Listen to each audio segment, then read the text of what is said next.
Alright, and with that, we are good. Let me double check that everything is alright. Hear this?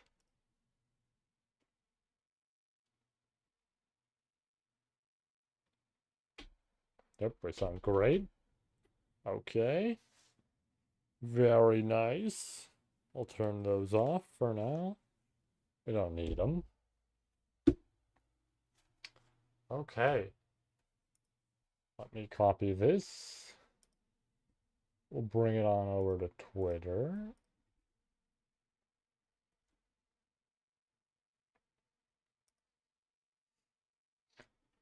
Late Arc 9 reading time. Oh, hooray. Put the hashtags in just cause. Arc 9. Yep. Then we do one more. That should be good. Sick. Alright, cool. The tweet's been made. Okay. We are good to go. Hello, everybody. Welcome, welcome. So we're going a little later this time. Make sure everything's okay there. We're going a little later this time. It doesn't mean we're shortening how much we're doing. We're still going to do a decent bit. But I decided, I'm like, give me some time in the day, and I'm just gonna like do this later. It's all right, right? Uh,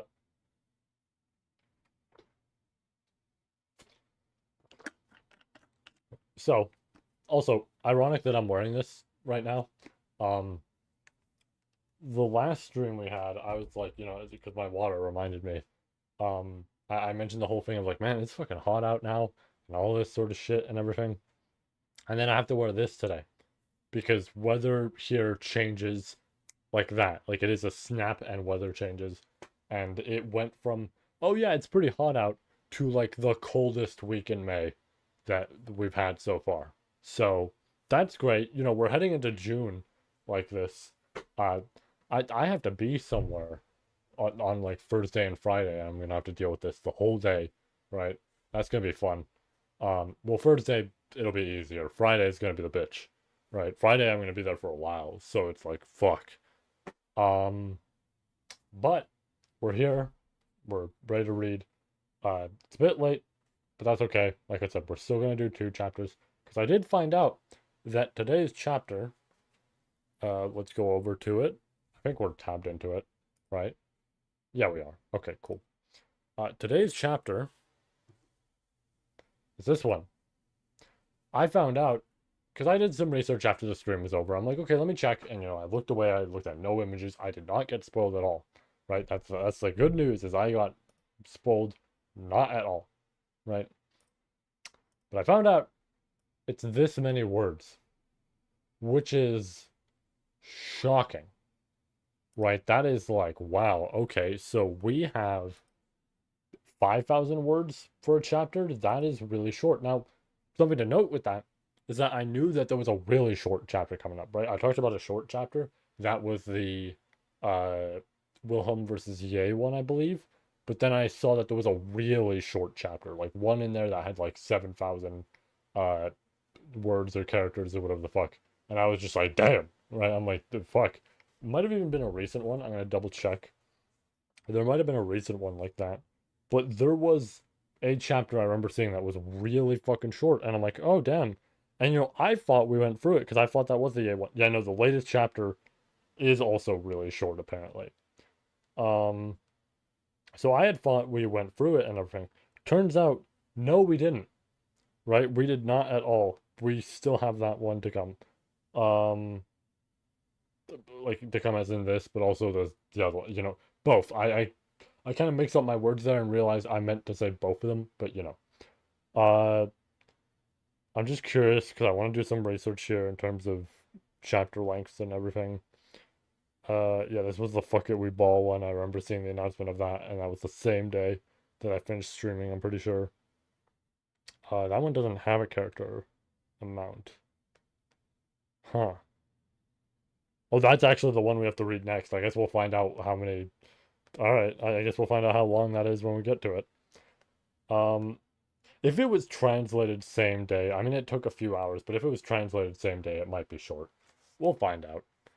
But yeah, so we're gonna get to it. It's gonna be a bit late. That's okay. I don't think that's much of an issue. Only issue is this light. I'm gonna have this light here and this window with the sun that we can get right now. Eventually that will fade and I will be pretty dark in here. I was having a bit of a headache earlier. Still a little bit there, but it's kind of fading now. Just for the sake of not having it come back, I'm not going to use either of those lights that I typically use. So unfortunately, I'm going to look like, hold on, I'm going to look like this later. It's not that bad, but it's just, I'm going to be really dark in here, right? Not the worst, just affects things a little bit. Regardless of that, we're here now, right? We have this.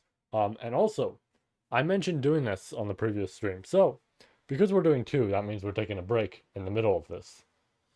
I set something up. This is a teaser for Act 2. You guys get to see it early. Much like all the other teasers that you're going to see throughout the week and the weeks to come and all that and the cover. You guys get to see this early. I am currently in the middle of drawing this, right? I don't actually have much left of this. I have to do the background here. I have to do some shading. I might do some extra lights on that bike. That's about it. I actually did forget a light at the bottom, I'm now realizing. So we'll fix that. But uh yeah, when I get there, I get there. Uh this is something we're going to be doing on our breaks. Just to note it, right? It's going to be there. I'm gonna actually turn off the tablet right now. That shouldn't fuck with it too much, I hope. But that should be good, right? So tablet's turned off for now. It's whatever. And then we're gonna read, right? We're gonna read. When we're done, we draw. We can talk about it, all that. Keep it very simple, right? Oh boy, this is gonna be quite the stream. This is probably. I'm hoping it's not gonna be too late. So this is gonna take roughly 45 minutes for this chapter. That's not too bad. That will round us out to like 8:20, something like that. And then the next chapter will hopefully only bring us to like 9, maybe 10. I hope it's not like 11.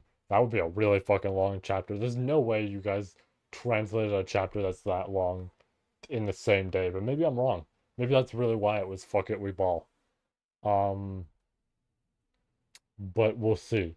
This is beautiful art once again. There's a lot. So this is what shocked me is I did see that there was 4 art sources throughout this, and that kind of surprised me because it's like this is like 4,700 words based on what I've looked at, right? Maybe it copied it a little weird and there's more to it than what it actually, grabbed, whatever it may be. But like that's really short for something with 4 images on it, right? Like that's kind of crazy, right? I'm a little surprised, but I guess maybe a lot of people made art of it. Who knows? I mean, it does seem like it's gonna be a big chapter. I mean, look at the fucking starting bit of it, right? But okay, it is about time for us to start. I'm gonna take a drink. Oh, you know what I forgot to do? Doi, my phone. I forgot to put the stream here. Let's fix that. I forgot. Uh, us. There we go. Fixed. We're all good now. I'm gonna put this over here. Oh, I should actually edit both this and this to just show everything. Boom. Beautiful. All right, it's perfect. Okay, we are good to go, I believe. Well, actually, okay. I didn't realize that does that. All right, one more drink.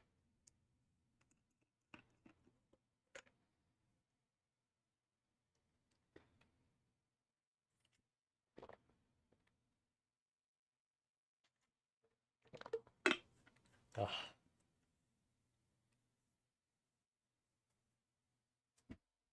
okay.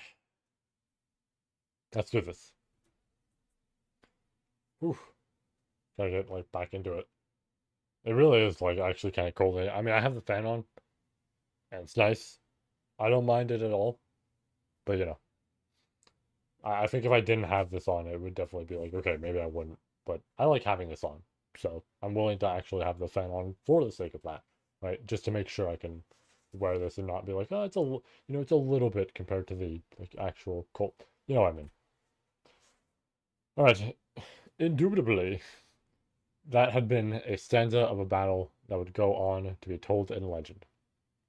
The sword demon's twin swords capered, and the divine dragon's dragon claws stirred up a gale while whilst moving to intercept, reigning supreme over all other existences. You know what? Let me make sure my phone doesn't.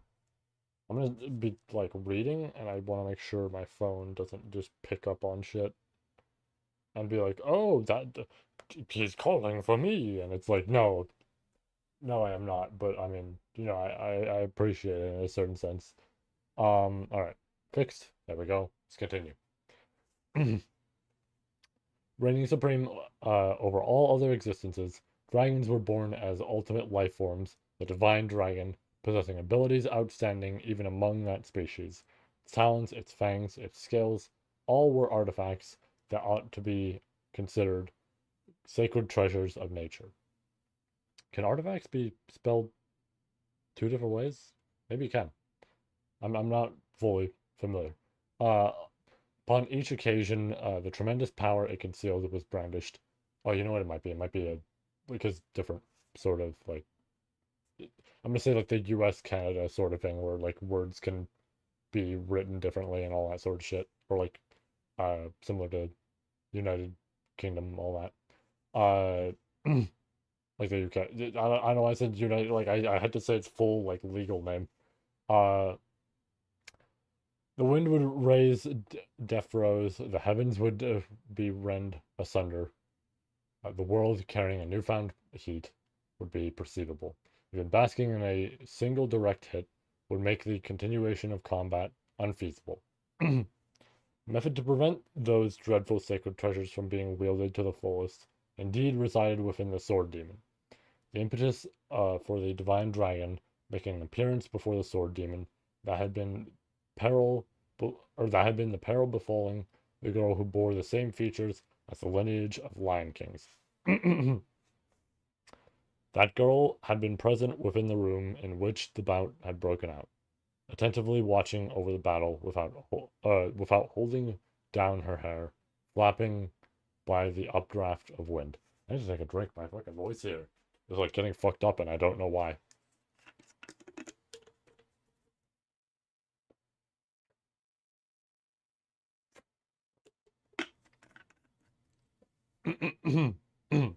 All right, I hope we're good now, but we'll see.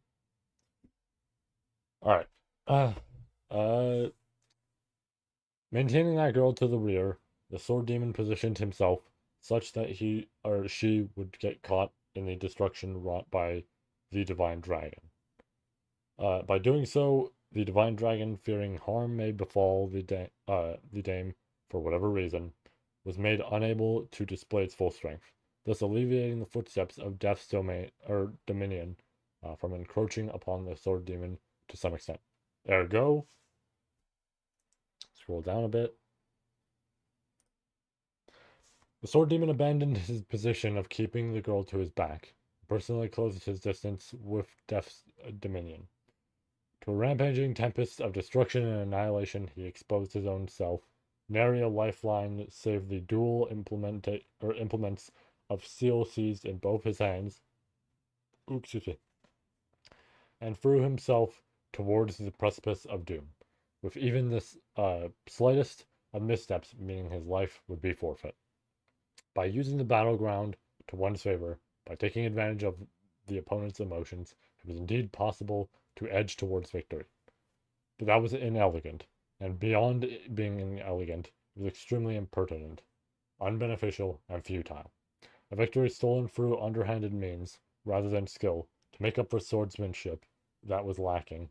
What value could such a thing possibly hold here and now? The sword demon was a man who had lived on the battlefield. The existence of battles fought for the sake of survival, of history untold by any save uh, by any save the triumphant survivors, of defeats and deaths that could not be excused, of those he knew all, by virtue of the weight of his victim's blood clinging onto his soul. However, the current time was different. Nay, from this moment forward, in all the clashes, the sword demon would grip his blades, doing battle against individuals through his steel. There would be no meaning in stolen victory. Through his swordsmanship, he would force the surrender of the one against whom he possessed the greatest need to emerge triumphant. Along that journey, the sword demon had not the time to squander on detours. If he was going to forge this old, withering body into steel it had once been, he could not squander this time on anything but steeping his soul in the most scorching of heats. A little bit further down.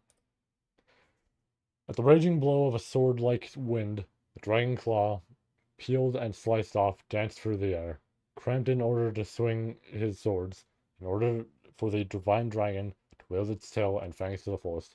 This battleground was far too cramped. Yeah, because they're, like, still in the building, aren't they? Yeah, fuck. I didn't even fully consider that. The sword demon's heels, I mean, I guess the roof of it is probably destroyed, but still. The sword demon's heels exploding, shimmering swords flashed at a speed that consigned all notions of sound and wind to oblivion, piercing into the chest of the divine dragon and causing the space around them to burst asunder. The dragon's scales, their hardness was greatly influenced by the aggregate amount of mana possessed by the individual. The mightier and longer lived the dragon, the more robust and tenacious they grew.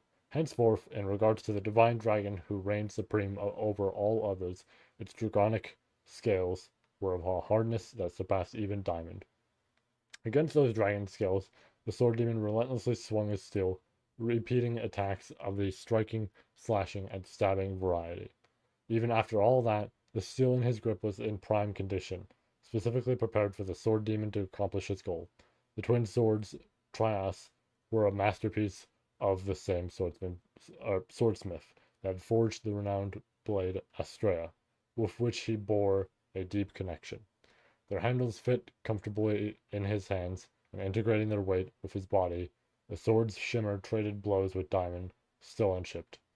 In regard to the sword's demon's ferocious, yeah, onslaught, the divine dragon was not or furious. I don't know why I said ferocious. I said ferocious and didn't even like think about it, but you know, same thing. Um, the divine dragon was not one to allow itself to be ravaged unceasingly like such. Even if the mind concealed within what was not the original, there was no hesitation in exerting the abilities of what could be called the strongest dragon husk in the world. Thus, the divine dragon manifested might on the level of a natural disaster, as if elementary, to transform the shape of the world, to append onto reality any conclusion in accordance to what it that I'm just gonna say decided, forcing forcing its showing upon the stage with the right bestowed upon the divine dragon by Odd Logna, unmistakably. Oof. Uh, Maybe we take a quick drink, just because that was a lot. We were reading a lot there. Quick drink, quick.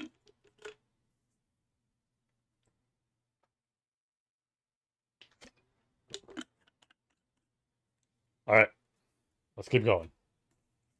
Put that down. Roar shadowed the sky. Dragon claws cleaved the earth. Dragon scales repelled the sword demon's fullest wrath 100 times over. The draconic aura emitted from the entirety of its body stained the royal capital's atmosphere in the hue of the divine dragon. The tail slammed down, striking the aged sword demon true. Nay, the sword demon had thrust the tip of his sword into the tail of the dragon to evade the strike before immediately dashing up its length, drawing near to the throat, an intercepting roar. Light torn to smithereens head on, a decapitating glint flashed. With the dragon scales on its shoulders deflected, it instantly poising itself to go again, the clash began anew. Fuck, they're just like...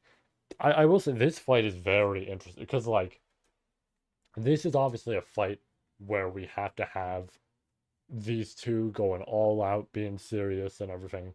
But like, there is no dialogue here so far, right? At most, we have these, right? But that's it. All that implies is Wilhelm noticing something new or like kind of intercepting in a new way, whatever it may be. So it is really cool to have a fight that just goes down, no dialogue, all that. I'm not gonna make a connection to my own stuff, but I will say it's been done, right? It's something I've done in there, and it is a very fun thing to do. I'm also not gonna mention it because it is spoiler related. So I don't want it like not spoiler related as in, I haven't released it yet. It's released. It's just, I don't want to talk about that sort of stuff, especially because of that. Um, but yeah, it's that sort of interesting thing for a fight sometimes where it's like, oh yeah, here's this very interesting fight where you don't necessarily have to have dialogue and all this sort of stuff of what these two people are thinking and saying between each other. It's just boom, boom, boom, boom, boom, right? And I like that a lot. It's fun. Oops, sorry. It is fun when a fight gets to be like that because then it actually adds a lot more to the intensity and how immersed you are with it and everything. Works out great. Let's continue. Uh, where were we? Clash began. Right. Unfurled wings, becoming as if blades, the divine dragon ushered in a gusty storm of swords that carved up the royal capital. As the sword demon slipped through the gale, the former drawing a band of blood, the tail slammed to align with his trajectory, carving with it death's dominion. At the echoing tremors of demise, the sword demon's body was furiously blown backwards, a direct hit, falsehood, as upon perceiving its unavoidable nature, the sword demon had aligned himself with the revolution of the tail, and from his fingertips, his ankle, his knees, his hips, his lumbar, his ribs, his shoulder, his neck, and the top of his head, he released all strength, allowing the lethal impact to pass through his entire body as he flew and flew and flew. Slamming through one, two, three buildings, the sword demon drove his sword into the ground and lifted his visage. His fighting spirit was not shaken in the slightest. Thereupon, the divine dragon's breath took form of a corona and drew near. Dude, he got sent through. Fuck. Uh, a flash of a swordly shimmer. The sword demon cleaved through the breath's cusp, forcing his body through the oh,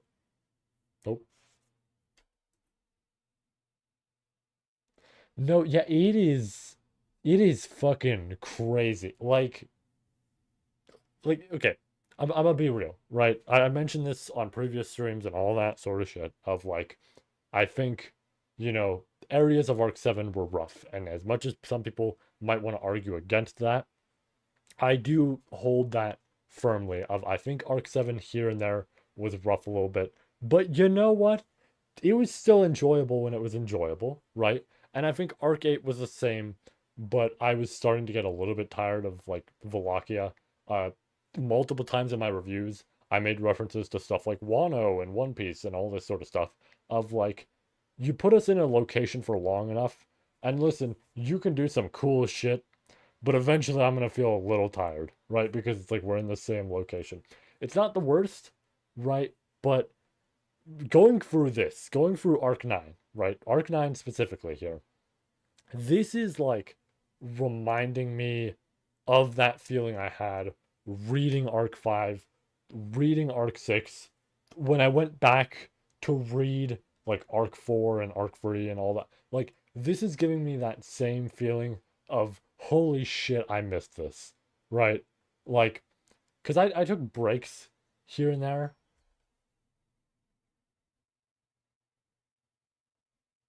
No, yeah, I could definitely see that happen. Like this arc is ooh, like because I was mentioning uh before I lose my train of thought there, uh with like arc 5 for example, right? I went through arc 5 when the fuck did I start reading Arc 5? I read it shortly after I'd finished the anime, but I barely read it, right? Because my brain wasn't used to light novels and web novels and all this sort of stuff. Like, I've read books before, right? No problem, all that. But it's like I was unfamiliar with finishing an anime and then going to a novel, and it's like that's fucking weird, right? Like my brain kind of registered that as that's fucking weird. I don't know if I want to do that, right? So for a long while there, I didn't touch Arc 5. And then I went back in December. I'm like, you know what? Who cares, right? I love this series. It's my second favorite. Let me just go through it, right? And I went through it, and I remember sitting there, and that it was the same exact feeling that I feel right now about Arc 9 of holy shit, I missed this, right? Going through Arc 5, reading every single one of those volumes, I was like, man, I missed this. Arc 6, right? I took a bit of a break between Arc 5 and Arc 6. It was pretty close between each other in terms of when I read them, but there was overall a break there. And that was the same, right? As I started reading Arc 6, and I'm like, oh, like I see why people praise this one so much and everything. And it's like, man, I missed this feeling of reading this. And then for like 7 and 8, right? It was a little bit like a more like calm moment, right? I was reading other stuff, and there was also moments where Arc 7 like slowed down a bit. This is before the volumes that I had a few problems with. Uh but like before that, right, when it was a lot more calm, I'm like, okay, it's not bad, right? I'm enjoying it, right? And I think the stuff with Yorna and all that was like fantastic, right? The like the Demon City, all that sort of stuff, uh, all that shit, right? I think all that was great, but like for a while there, it was chill, and I was reading other stuff. Like I was reading Spy Family at the time, right? I was going through that and everything. And I'm like, yeah, I'm having fun with that. I'm having fun with Arc 7, it's the in between. But now that we are back here, right? We're back with Arc 9, and we went through that first volume, and I sat there with that first volume, and I was like, fuck. And then I went through the second volume. I was like, fuck. And we are, because I mean, more chapters are being released. We don't even know how long this fucking phase is gonna be, and it's just like, man, huh? Like, I don't know what to say. Oof. We'll talk. No, yeah, I remember I started reading right around the point of around a similar point in a sense. It was the what the fuck was it? It was, I think it's the volume after. I think it's Rem telling uh Subaru he's not a hero and all that. I think it was that because I remember seeing people talking about that, and I'm like, what the fuck happens, right? I also knew about that. I should point out. I mean, I think I mentioned it in previous reviews, but I knew about that because my immediate thing as soon as I was done the anime, I was like, is she all right? Um, but I think that was around the point. So it was like the second ish volume of Arc 7. It might have been the third. I might be misremembering. That might be the third. It's one of the two. I remember reading Arc 5 then. So it's like Arc 7 was still going on, which I definitely think, because I've seen people mention that that might have had an effect on how people perceived Arc 7. I don't doubt that in a certain sense, right? I don't doubt that me constantly reading through these volumes and then, going through a volume that I had some issues with, that might have led to me being like, because I had to, like, constantly read it every time a new chapter came out. And I'm just like, when are we going to resolve this? And, I think it probably would be fixed by reading it as a whole. I still think I'd have issues with it because hiding stuff behind side stories is not cool. Um, but still, I fucking love this series, right? I complain about Arc 7 and 8 sometimes. Well, not really 8, but 7 sometimes. That, I mean, I'm doing it a lot here. But, like, I love this series, right? I can criticize. Okay, fair enough. Fair enough. That makes sense. Um, yeah, but like, I feel like this is something people don't really understand too much of. You can really criticize anything that you absolutely love, right? Fist of the North Star. Where is it? There and there, right? That is my favorite fucking series ever. I love that shit so much, right? Literally just the only thing that is above ReZero for me. I can critique it though. I have things in there where it's like I love that series. There is some stuff I wish was better, right? But that said, there is so much good in there that I'm just like, man, this shit rocks, right? I'm like, I love this series, right? Same with ReZero, right? I have like issues here and there with Arc 7, but at the end of the day, I love it, right? And it's just like all this stuff like Violet, um, Bleach, One Piece, all this. It's like all of these series. It's like I have problems with here and there, sure, but I still love them, right? I'll still give some of them a 10. I gave Fist of the North Star a 10. I gave ReZero a 10. I gave Violet Evergarden a 10. Like, yeah, exactly, exactly. That is like it.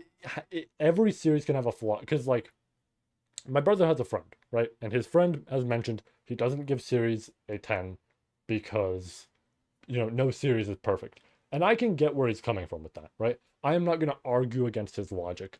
I personally just think you can absolutely give a series a 10 because 10 does not imply that it is completely like it is fucking like you went out and you explored an ancient ruin and you found like Gilgamesh's tail or some shit just on stone in there. Like, no, right? A series can always have a problem. There will always probably be a problem. I do writing. I have problems with my own writing. But guess what? I fucking love my writing, right? I love what I get to do because I get to write this stuff and I sit there and I go, man, I'm fucking proud of what I wrote. It's great, right? That's like the biggest thing to point out with that sort of stuff. So it's why with stuff like this, right? I can have problems with Arc 7, but at the same time, I fucking love this shit, right? This is amazing. And to Peg and Cook, it's just, yeah, there's going to be times where I can critique it. And honestly, I'm not playing full devil's advocate here because I don't want to be like, he is completely flawless with all this writing. Um, but I do want to point out that I can understand where the stuff with Arc 7 did come from because that arc wasn't planned. I think the events were definitely planned, right? I think, like, seeing as Arc 9 was the planned thing, right? Going off of how I've experienced writing myself, it's kind of this thing where I've understood, okay, sometimes you'll have the plot points in there and you'll go, maybe I move that earlier, right? It's like maybe we don't put that there. Maybe we put that over here, all this, right? So I think having something like Priscilla, right? What happens with her, I think having that happen in arc 7, where it was an arc that wasn't necessarily planned, like all the way, I think that makes sense. Well, I guess it was technically arc 8, but you know what I mean. Both arcs together, they're same thing, even if I rate them differently. Um, I think that was a moment where very clearly he had all this in mind for Arc 9. He was going to do all this. But it's the thing of like, he probably just put it in there because he realized, oh, it works great here, right? Like, how do I kill off a character who is absurdly strong and has all this sort of shit, and everything? What sort of enemy do we give? And then, he thinks up, oh, Sphinx.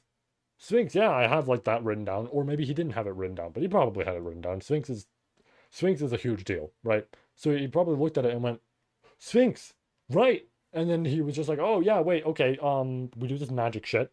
She's trapped over here, and if she explodes that whole area, boom, she's out. But that also means her life, right?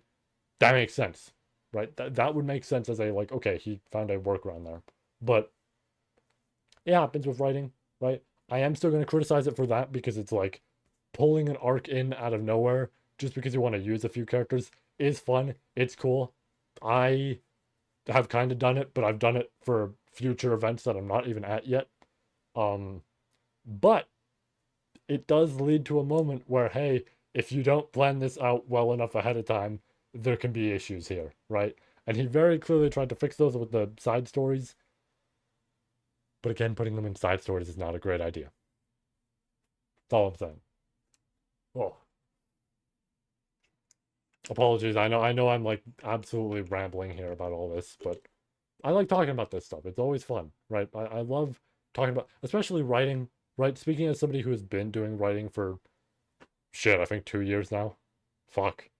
Um, I love it, right? I love being able to do it. I love being able to draw these characters and create them more and everything. And that adds to depth of me, or to the depth of me writing them and everything. It's fun.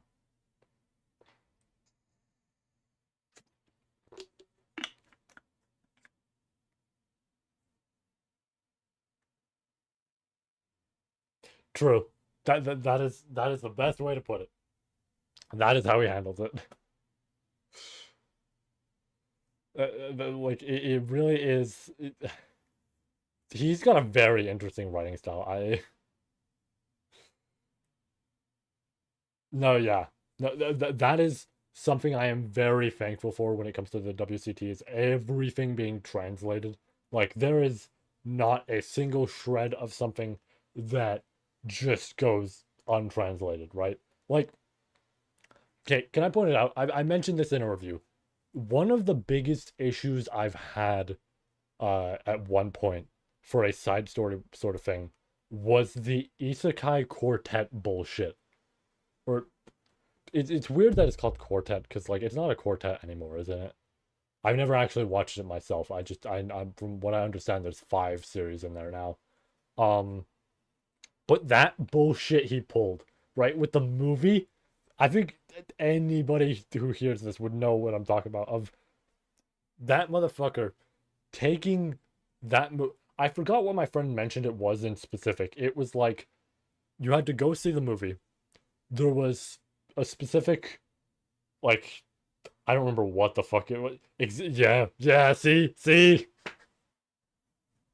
Um but I don't remember what it was. It was like some based on what my friend told me, it was some specific food item.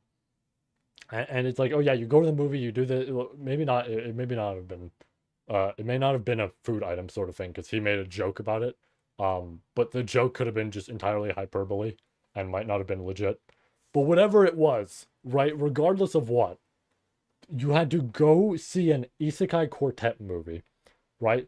No guarantee that you even like enjoy everything that's there necessarily, right? Like, personally, yeah, I would probably watch it for like ReZero, Konosuba, like all that, but like the other half of it, like I'm not too familiar with and all that. But so there's all that, right? You would have to go see it. You have to be in Japan at that, right? And then after all of that, it's like, yeah, by the way, here's a side story featuring one of the most important characters in the series.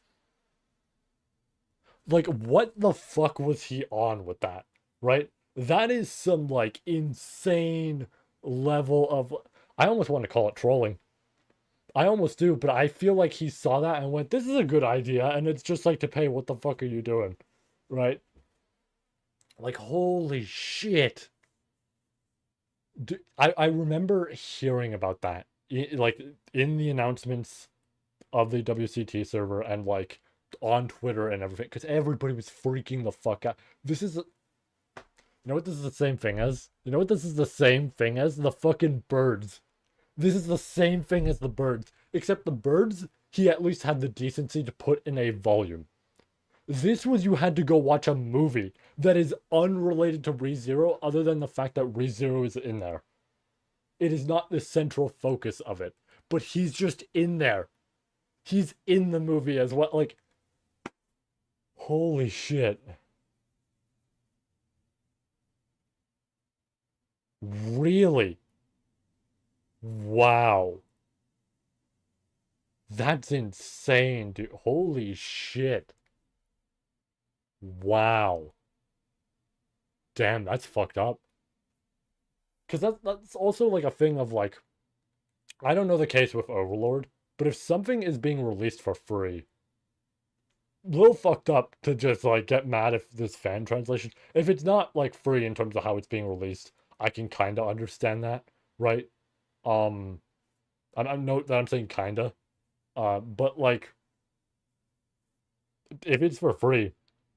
the fuck, right? Like at that point, it's just like, but stuff like ReZero and everything is free, and that shit just gets translated so everybody can read.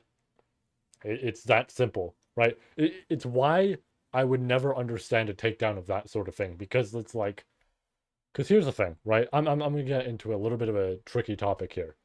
Pirated manga and stuff like that, right? On the one hand, it makes sense why people resort to that sometimes, especially when, I'm gonna be honest with all of you, Medaka Box is not officially translated at all, right? That series, that series has an anime. Like, hold on, just 1 minute. That series has been officially released. I hope I can still be heard. It has still been officially released. I have a DVD right here of it, right? It has been officially released, dubbed, everything, all that. This is like the actual DVD. This is not even a Blu-ray, right? This is an old ass DVD of it. It's been officially released. I'm just gonna put it down here because I'll put it here. I'll remember to put it back after. Um, just because I want to actually talk. But like, that's been officially released in terms of anime and everything and all this sort of stuff. But Medaka Box has never been officially translated in manga, which is fucking crazy because back here, if you can see it, right beside it, I have Siren. Siren has been officially translated. Now, I can't find proper volumes of it that aren't absurdly expensive, so I got the Japanese volumes, but that's been officially translated. That series was axed. Medaka Box is like fairly popular for a Shonen Jump series of its time. Never been officially translated, right? So that's a tricky moment where I'm like, yeah, on the one hand, it counts as pirating because this is supposed to be something you buy in a magazine and actual volumes. But on the other hand, nobody has this, right? Uh, Sick. You know what? I can respect that. I can respect him being cool. Because, like, this is something I will say, right? Maybe I have no place to talk, right? But this is something I was going to mention. It's just the whole translating, uh, like online web novel sort of material and all that, right? Speaking from me personally, if I was approached by fucking anybody, right, as long as it was trustable, and they were like, hey, we'd like to take a Demon's Tale and just translate it for other people to read, whatever it may be, all this sort of like, or like we just actively do this, whatever it may be, right? If a Demon's Tale got like that big enough or whatever it may be, I would not give a shit, right? I would be like, cool, right? I'd shake their hand and be like, yeah, cool, go, do it, right? Because at the end of the day, all you're doing is just making that series known to more people. That is a win, right? Not to like say that in a greedy sense of like, oh, you win now. Everybody knows this series, and now you like no. It's kind of this thing of just like no. I mean, for me personally, right, that would be a thing of I want people to experience the story I have to tell. So if more people all around the world got to experience it, cool. All right, I'm like I'm fucking cool with that. Like, yeah, obviously I don't want like I'm gonna say like any copyright of like oh it's like it's mine, right? To be like changed or anything like that as a result. But like yeah, by all means, right? I'd be cool with like people translating it and everything. Fuck, feel free to like just put your name on there as like translated by blah blah blah blah blah, like much like how Yimpress does, right? For that sort of thing, I'd be cool with it. And it's like that's why you know I could understand somebody like to pay. You know, he's now aware of it. He's cool with it because it's like who gives a shit, right? It's just translating your stuff. That is wild though about the Overlord offer because it's like, man, your stuff is being translated, right? It's kind of the. And I was mentioning the pirate manga thing. This is why I said it's a like a tricky topic because in regards to that, Medaka Box never officially translated, right? I've said that many times, but I'm gonna say it again. So as a result, it being translated by fans means more people are into it. I'm super into it, right? I think that is a fun series that I wish got to continue and everything. But it's like, that's the thing. People got to be aware of it, right? And when we do this sort of thing, it's like, of saying, I'm cutting it short, like all that sort of shit. It's like, well, now people are upset because all you did was you didn't even support your own series. You just axed it because it got translated, right? And again, something like that stuff I was mentioning, like with Monocobox and everything, I can understand it because to Shonen Jump, especially, to them, that's we're losing sales because people are reading this online, and therefore, right, they see it as that wheel. But I think, again, this is really tricky to say, but I think it needs to be pointed out. I think it's the thing to note of if you want support for that series, you as the company have to, take up that sort of mantle, right? Like it's either you let people do what they're gonna do, right, with all this, and that still gets you more attention on your stuff, or you have to take up the mantle yourself, right? That's the thing. So it's like with Shonen Jump, for example, with that, if they wanted people to stop reading fan translations, they gotta fucking do it, right? Funny enough, Kadokawa mentioned this recently in an interview, which is why we're getting the ReZero dub and all this sort of stuff so quick, and like all this shit like is coming out so quickly. Is they mentioned like obvious quality control and everything there, but like they mentioned it's kind of the thing of if we don't immediately dub this or have the subtitles ready or whatever it may be, like the break time stuff, we need to work on having those ready. If we don't have those ready, pirate sites will get to them, right? They were like, pirate sites will get to them. And then we have an issue. We're losing money because those sites get it and we can't do anything because we're sitting back going, yeah, we'll get to it. And it's like, and that's not good for us. And it's like, I actually can kind of respect that. I can respect the like seeing that, oh shit, right? There is a sense of emergency here and being like, oh yeah, we probably should fucking translate that right now, right? And not like holding back. That is really smart of them, right? Like I said, that's why we got the dub of Arc 5 like 2 weeks behind of what the episodes were.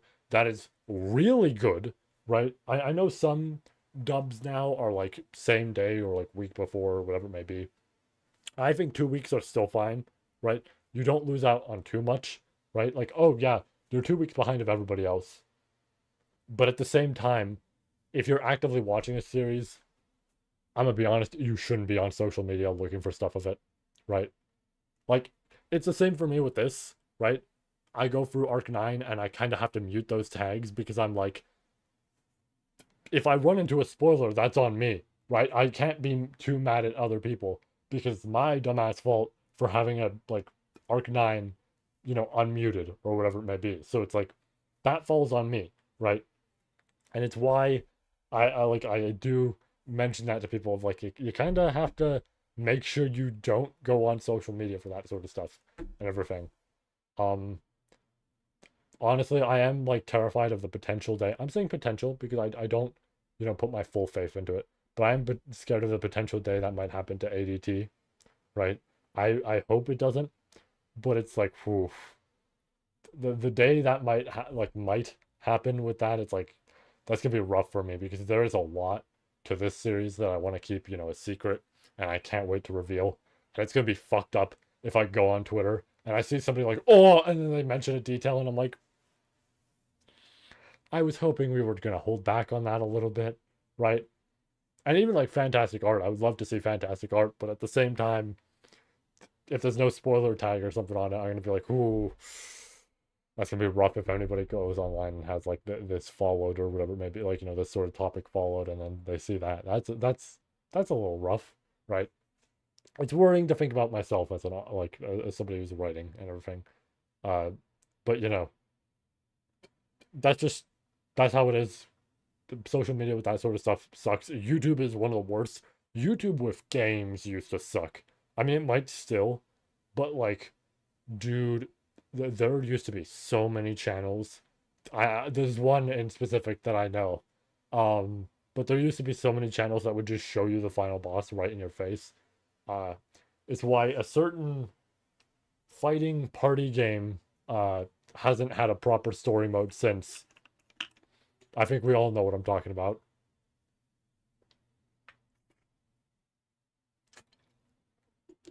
But that's how it ended up because unfortunately I mean, I'm gonna be honest. Spoiler culture stuff, I don't fully get. Right, that is something like I do not get at all. Right, because it's like I know I'm like rambling here instead of reading the chapter. We'll get to that in a second. Honestly, we're gonna be late. Right, we're gonna be late with this. It's all right. Right, and this is a shorter chapter. It'll work out. Um, but what was I mentioning? Right, spoiler culture. I was just gonna mention with that.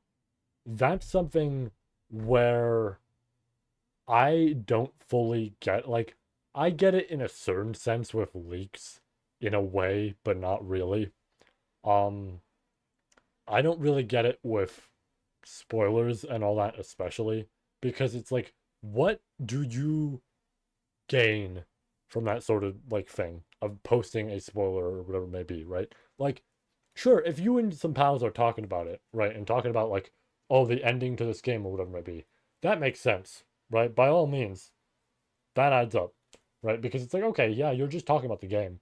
That isn't inherently spoiler culture more than it is just discussing the game, but it's the end of the game, so it's whatever. But like people who just actively post that stuff, it's like I don't get it because what is there to gain from seeing that, right? Like, cool, now you know what the final boss is or whatever it may be, but like, yeah, sure, you don't know how you get there, but like, when you want to find out, when you want that to be a surprise, right? Like, the random example. Uh, no, yeah, these, oof, like, I, I,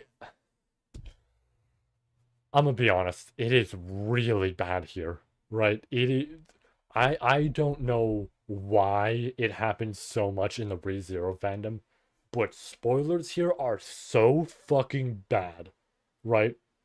This is not me saying that towards art accounts or whatever. Listen, that sort of stuff, I will like absolutely defend them because Twitter has turned to shit. And when you try to flag posts now, it doesn't work, right? I learned myself, it doesn't work, right? So you just have to kind of put a spoiler warning on it. Um, those sort of accounts, I will, I'll defend and I'll be like, you know what? I can see where they're coming from. It's whatever. But people who just write this shit, right? Who they just say like, well, you know, if you think this, then what you're gonna expect later, it's like, you want to know the biggest one? You want to know the big? Because this is, I knew this was gonna happen. I knew this was gonna happen. Let me take out the volume. This one, this volume right here. The thing that happens at the end of this volume, I fucking knew what the internet was gonna do as soon as Arc 5 got announced. I fucking knew it. I called that shit, right? Because again, it's been real bad with how people have spoiled this stuff. Like, I'm not saying One Piece or Jujutsu. Those two are the worst, and I'll get to them, right? Because I feel like I want to actually rant a little bit about those ones. But here, right, with that volume, uh, no, yeah, it is. Oof. I have seen some stuff. I have seen a GIF that my friend posted in regards to certain things, and it's like, yeah, no, it is. Ooh. No, yeah, that was another thing. Um, similar to that, similar to the end of Arc 6, and the fact that everybody has stated it. Which, by the way, I want to point out, I'm terrified for season 4. I know for a fact every episode of season 4 that comes out, somebody's going to mention it. Somebody's going to mention the end of Arc 6. I know it's going to happen. I know it's going to happen at the end of it. But oh my god, Priscilla, dude. Pr- Everybody was posting about it. Everybody. There was not a single account that I saw that wasn't mentioning it, right? It felt like everybody knew she was dead, right? And listen, I'll admit, I reacted in a certain way. I can't grab the exact screenshot, but there was a reaction mashup of everybody watching Arc 5. This isn't really spoilery for how I reacted. It was just like, it was funny that it showed the difference between me and other people, and that there might have been a bit of spoilers with what I reacted to. Um, It's the moment where Sirius mentions Iris and the King of Thorns, and it was a reaction master mashup because I occasionally like to look at these and just see if anybody made a comment about myself.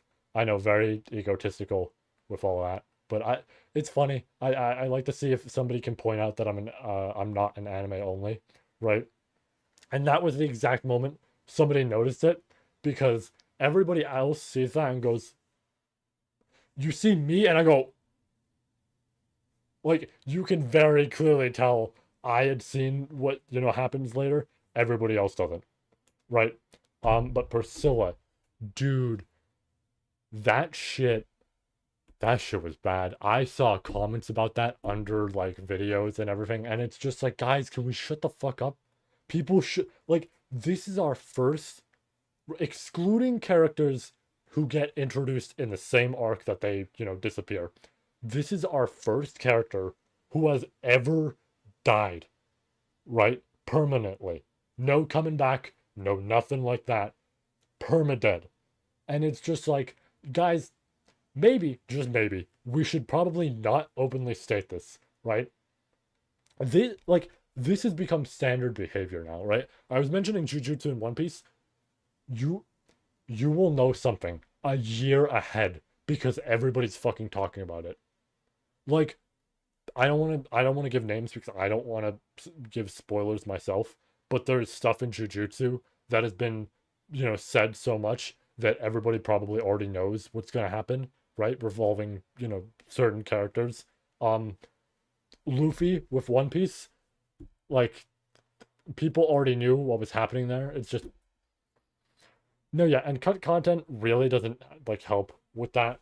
Like, I feel like in a sense, cut content almost makes people want to do it more, right? Because it's a cycle, is what I'm gonna call it. It's a cycle where we start off with somebody sitting there and they're going, they're mentioning whatever's been cut. Cool, right? But then you get to the next step. We'll give an example, right? Let's say somebody's talking about Melee, right, in Arc 4. Somebody's talking about Melee in Arc 4. They're mentioning the cut content of Mama, right? Like how she mentions Mama. Cool. Then that person might just go out of their way and be like, by the way, Mama is actually Cuphead. And it's just like, what the fuck are you doing? Right? At that point, it's like, hold on, wait, no, that's not part of the cut content. We still have to get to that, right? Even if they don't have it there yet, it's just like, huh. No, yeah, that was. Can I tell you? I I knew someone. Sadly, me and my friends don't really talk to them anymore. It's an unfortunate case because I did enjoy interacting with them. Um, but I used to talk to somebody who, I introduced to the series, and they were having a blast. Right, Arc 4 was a little rough, but to be fair, cut content, right? So it makes sense. And I told them, I'm like, yeah, if you want to, you can read, right? And they're like, yeah, I'm interested in reading. I'm like, yeah, yeah, cool. Um, and I mentioned to them, I'm like, yeah, you might want to go back later just because it's rough around the edges. And they're like, okay, fair enough, fair enough. And we were just discussing stuff. And I mentioned, I'm like, oh yeah, by the way, did you know Al is from Japan? And he's like, what? And I'm like, yeah, he's like like isekai, the same as like Subaru. And he's just like, what the fuck do you mean? I'm like, yeah, no, they're supposed to reveal that early on. I actually forgot to tell you that, but yeah, I'm telling you now. And he was just fucking stunned. Uh, it was like, whew, it kind of shows the fucked up thing with that. Like, hold on, let me take a drink. I'm talking a lot.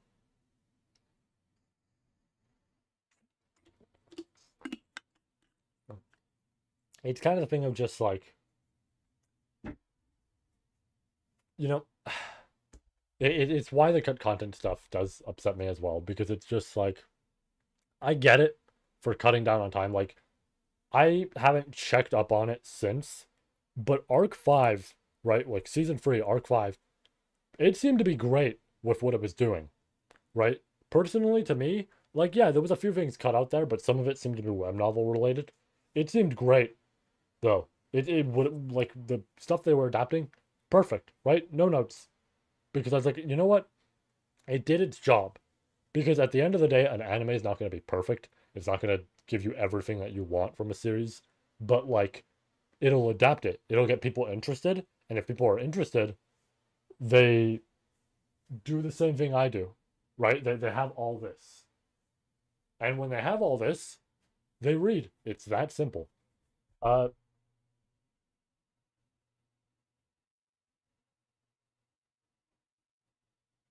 no, yeah, that's another. You know, I do find it hilarious that they solved it with the break times.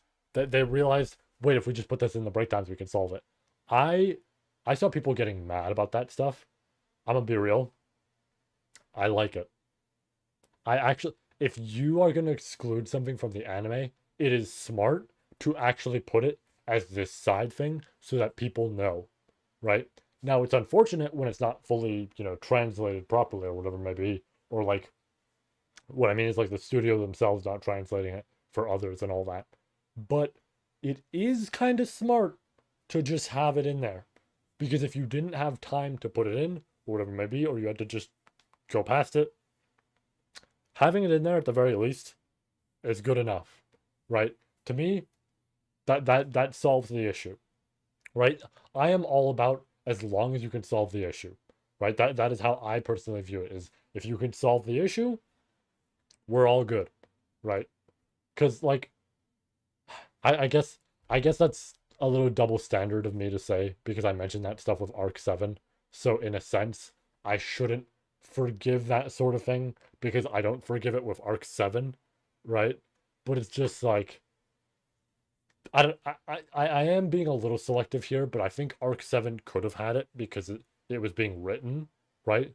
And it's like, if the painting needs more time to write, he needs more time to write. Like the man should have more time. Whereas when it comes to the anime, they have a limited amount they can, get in there, and the animation takes time and effort and blood, sweat, and tears and all that. So it's just like, if you want to do it as a side thing, fair enough, right? I'm of the opinion of like, in that sort of scenario, fair enough. But that said, I mean, I mentioned it before. There has been a reputation with White Fox, and I wish they didn't have this reputation because I do think they can do pretty damn good with all their series. But like, I'm speaking as somebody who's experienced AGK or a Comic Kill. They do not get everything perfectly. They they really tend to cut stuff out sometimes, and it is rough, but it happens. They cut out a whole arc from that series. Like, imagine that from ReZero, right? Imagine if like Arc 5 was cut out entirely. Maybe not Arc 5. Arc 5 is a little bit of an extreme example. I'm gonna say like Arc 2. Imagine if Arc 2 was cut out entirely, right? Like that's fucked up. But that's happened before. No, yeah, that like the arc, it's rough, right? And listen, I'm not even like necessarily the biggest fan of the series, right? I have problems with it. I think its villain is an awful person and not that interesting at all. And some people, for some reason, tend to not see that and just get really horny on Twitter. And it reminds me, uh, maybe not reminds me because I think that this character is a lot more interesting, but still a horrible person in what they do. It reminds me of a certain character from this series that people really, really like to be horny about. And I'm just like, guys, I guess this actually fits two different characters, but regardless of the two, uh, yeah, no, like I don't know why my chat here is not refreshing above me. It's weird. But I mean, I can see it on my side. Yeah, no, as Def and Capella fans are interesting. They these are like irredeemable like villains. Despite how Akame ga Kill tries to paint as Def, she is not redeemable at all. Um, but these are like irredeemable villains, and people are like, I want to stick my penis in that, and it's just like, okay, let's think about things here a little bit, and potential reasons as to why that's wrong, and potential reasons as to why you should be attracted to other characters, and maybe also not focus on the fact that you want to stick your penis in them. But that part's unrelated. Let's just focus on the we're focused on these like maniacs versus real people, right? like actual people who care about others, and it's insane, right? I'm gonna be honest, I didn't even know Capella had that many shooters, right? I had no clue prior to season 3. I thought everybody mutually agreed this was a piece of shit character. Like fantastic in terms of how she's written, right? By all means, one of the best characters in the series. But like absolute piece of shit as an actual like character, right? I thought everybody agreed on that. And then season 3 happened, and I'm just like, oof. No, yeah, Esdef is like okay, now it refreshed it. I don't know what happened there. Um Esdef is back. Oh, you know what it might be? It might be trying to filter it because of I don't know. It's weird if it's filtering it because I can still see it. I don't know. Yeah, definitely less than stout, but like Esdef is bad. Esdef has killed like multiple. She is an actual genocidal maniac.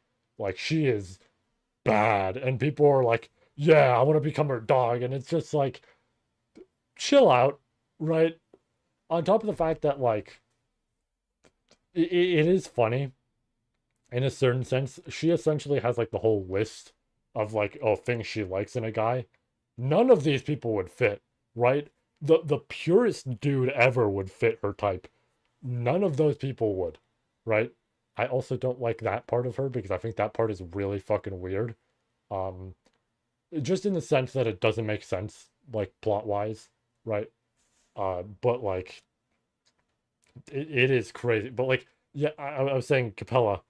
I had no idea she had this many shooters. Like people were being like, oh, and I'm just like, dude, it's Capella, right? Like I don't want to validate Elsa as a character you go towards like that, right? Because that's a character that would cut off your penis instead.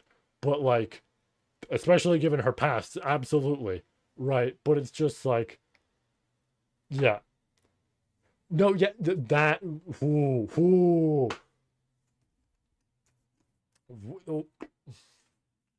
ooh, ooh. Give me one. No, hold on, 1 second. One.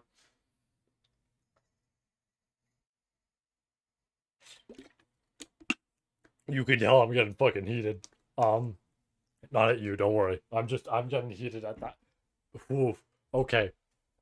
We want to talk about the fucking like Rem and Amelia war type of shit that people talk about and all that sort of stuff. And people have in regards to like Rem. And listen, I'm saying this is Rem like with my favorite character. Uh, yes, exactly. Um, but we want to talk about some shit like the Rem and Amelia stuff and all that, and how people are treating Rem. Listen, I think that whole war thing is stupid between Rem and Amelia and all that, and like people complaining about Subaru not taking Rem because narratively and also character wise, it makes no sense. I'm saying this as Rem as my favorite character. I can't pull up the sweater far enough, but you know what's under here. It's literally a Rem sweater. Like I'm saying that as my favorite character, like her as my favorite character, right? Narratively, character wise, it makes no sense for him to choose her, right? So I don't understand that more. But we want to talk about fucking Esdev with that shit. Whoo. I have seen so many people say that shit and it upsets me to the fucking core because it's like, in what world would you go with this person? Right? Like every single time in the story, they even pointed out with him of being like, no, I don't want to go with you because you're doing all this shit that involves my friends and fucking them over. And then also you're killing people. That's fucked up.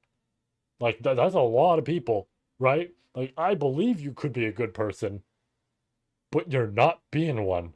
So until you're like that, I can't say, like, yeah, sure, I'll go with you. I can't. And you know what the funniest part is? You know what the funniest part about that whole thing with Esdef is? Esdef, Esdef's group, for the most part, right? I say about half of them aren't even that bad as people. They're not even that bad. Like, it genuinely floors me on how they're on her team because it's like these dudes understand, you know, this sort of right and wrong sort of thing, but like they're working for her. And then the other half is like, okay, yeah, I could see them working for her because they're just all shit, right? They are all like, yep, this is like justice, and it's like, have you considered that maybe taking people out like this is not, that? But AGK has like the formula to be really fucking strong in my opinion, but it is rough, right? It is why I don't hold it super high. It's just like it's fun. It has great art in the manga. It has a great second opening in the anime. For some reason, that second opening syncs up really well with Stupid Horse. Don't ask why. Don't ask why I even know that, right? Um, but like it has a formula to be really strong, but it's like, dude, I am just disappointed with how it turned out because it's like, this could be good. This really could be. And it just doesn't because I can't fuck with the villain, right? People are going to interpret that sentence in a completely different way, and that is not what I mean. But like, I cannot mesh with this villain. Like, if I were to compare it to a villain who had a different sense of justice and had a different sort of like moral compass and all sorts of stuff that I would like kind of get the understanding to. Like shit, am I allowed to say that because that's a spoiler? Um, Here's how we'll do it. Part seven's villain of JoJo. That is a villain where I'm like, you know what? I see where he's coming from, right? In a certain sense. I don't agree with him at all. However, I can see how he got to this point. I can see what he suffered through. I can see all this sort of shit. I can get that. But he is a villain, and at the end of the day, his viewpoint isn't necessarily correct here, right? It is something that I love for Araki's writing in part 7 is that he makes you question, is the villain right here or is he wrong? And I fucking love that. No, yeah, exactly.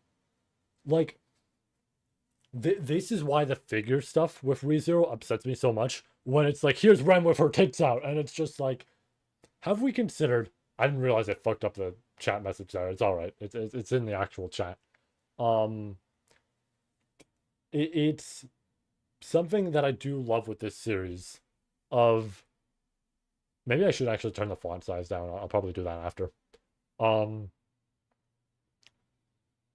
no, yeah, like no figures of them, but like with these female characters, it's like we are turning them down. We're turning them down to the fact that they have boobs and an ass, which frankly, would it be Kadokawa?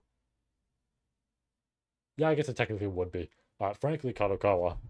All I'm saying, see, see, see, I'm understood here. I'm just saying, men have asses too, right?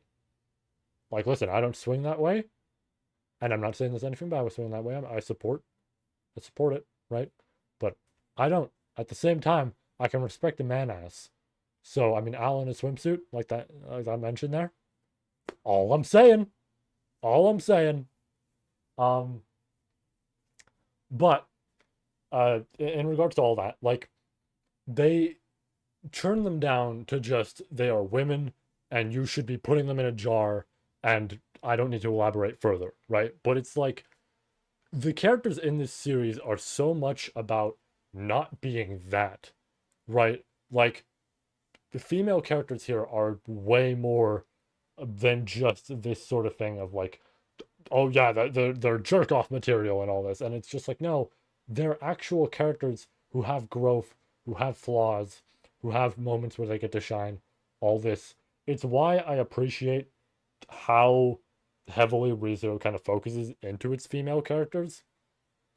Ironically, I've realized over the past year that I started doing it with ADT a lot, where it's just like, wow, I actually have a lot of them here that I focus a shit ton into. And I'm glad that I do. I just never realized it before. Of like, I kind of always thought with the fact that originally being inspired by like Dragon Ball way back when I was like 5 or something like that, you know, like being inspired by that and then, you know, reaching this point where I'm at now with this writing, it's like I would have assumed that, I would have liked to see like big buff dudes fighting, punching each other, firing blasts. And it's like, I still have that in there.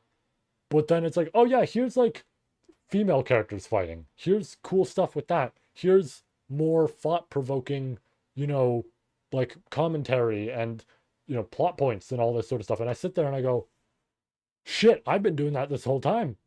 Right? I'm like, I didn't even realize. It's like reading ReZero kind of made me realize, like, huh, all this stuff I've outlined, all this stuff I've written, I've drawn, it does like focus on this shit. Exactly. Hold on, hold on. Yeah.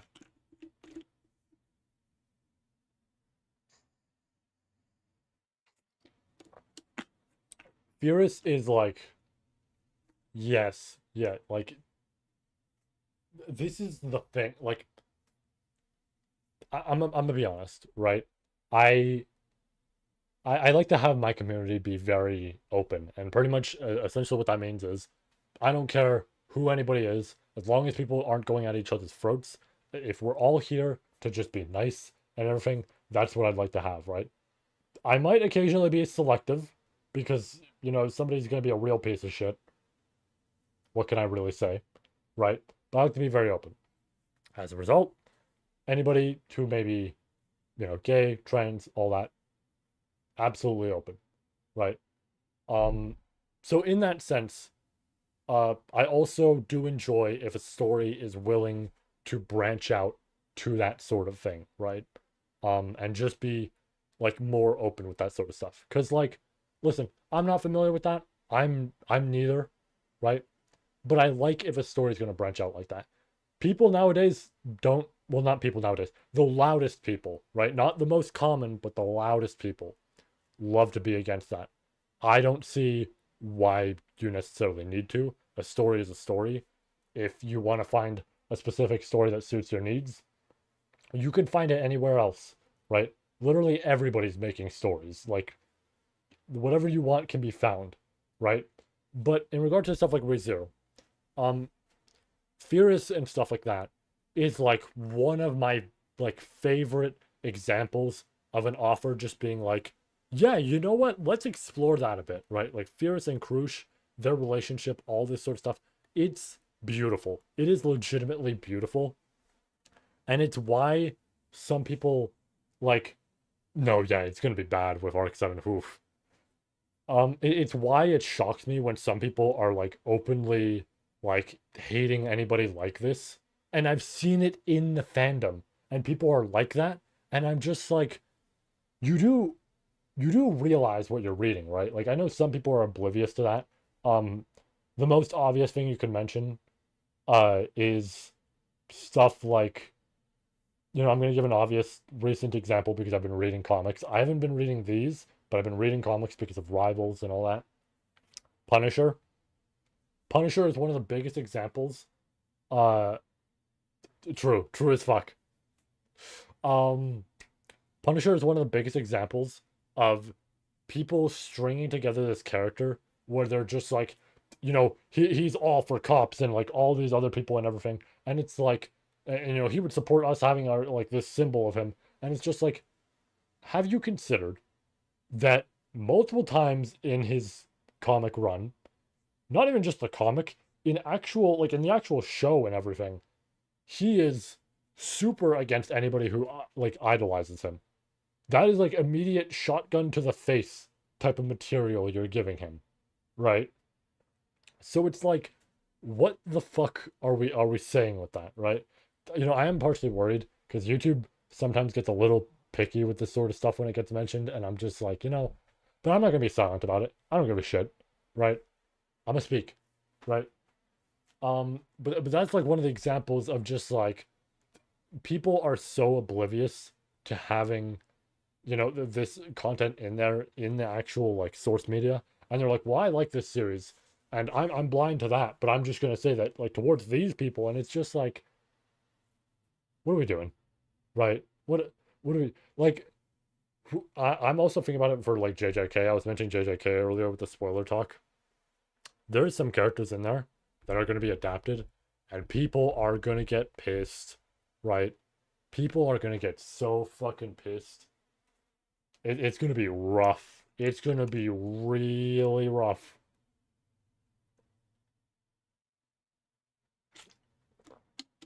Like, I am not ready for that shit. And maybe it'll be all right for the most part, because I think some people in the fandom are like a lot more supportive of that sort of thing. So maybe it'll work out. But for ReZero though, we're already in a bad spot with some of it. I can only imagine some of it getting worse. It'll happen. It's just gonna have to be like that. It's unfortunate, but it's just gonna have to be like that. It happens. Anywhere you look, it happens. I mean, when you really think about it, that was like the mindset of, I'd say like 10 years ago or something, where everybody didn't know any better. And, all sorts of slurs were being thrown across the internet and all this sort of shit. And I mean, we still live in that now. But the difference between then and now is, I mean, now people are just doing it out of hate. Before, yeah, people were doing it to be silly, but everybody was like immature teenagers and stuff like that, right? And it's like, it's fucked up. We all, acknowledge it's fucked up, and we move past it and say we can be better. And that's how it happens. Um, yeah, true, true. I do partially wonder how some people view that relationship between Amelia and Subaru in a certain sense of her being like a lot more.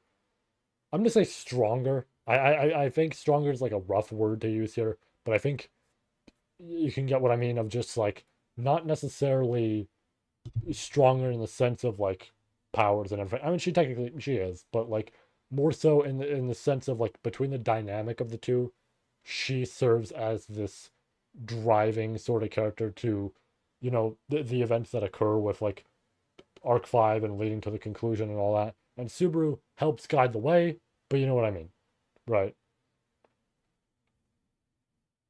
Yeah, like exactly. It's like it's essentially just there's that dynamic with them, and I wonder how people feel about that, right? Especially with like how strict people can be in terms of like, oh, it always has to be the dude who's the stronger one and everything. Like, I will say, I love this in the North Star. The early bits of it are like that, where it's like super old fashioned. Uh, no, yeah, like that's a great example. Is all of them are under the thumb of the royal candidates, and I kind of like that. Is it's not just an immediate, um, it's not an immediate like, oh, well, this person is their knight, and therefore the knight steps in and protects their princess. No, it's like for the most part, every single one of those princesses, walks forward and goes, all right, here we go, right, and it's just like, oh, right. Felt's the one exception, but Felt has the strongest like dude in the verse on her side, right? But even then, like you mentioned, still under her thumb. She tells Reinhardt to stand down. He goes, okay, right? Like it's, I like it. It is partially why. Hold on, let me take another drink.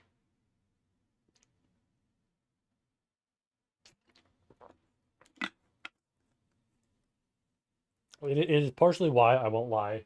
Uh, Characters like in a Demon's Tale. I'm just gonna mention characters in my own shit just because I feel like it. I get to talk about my own stuff. I want to talk about my own stuff. Um, Once again, egotistical.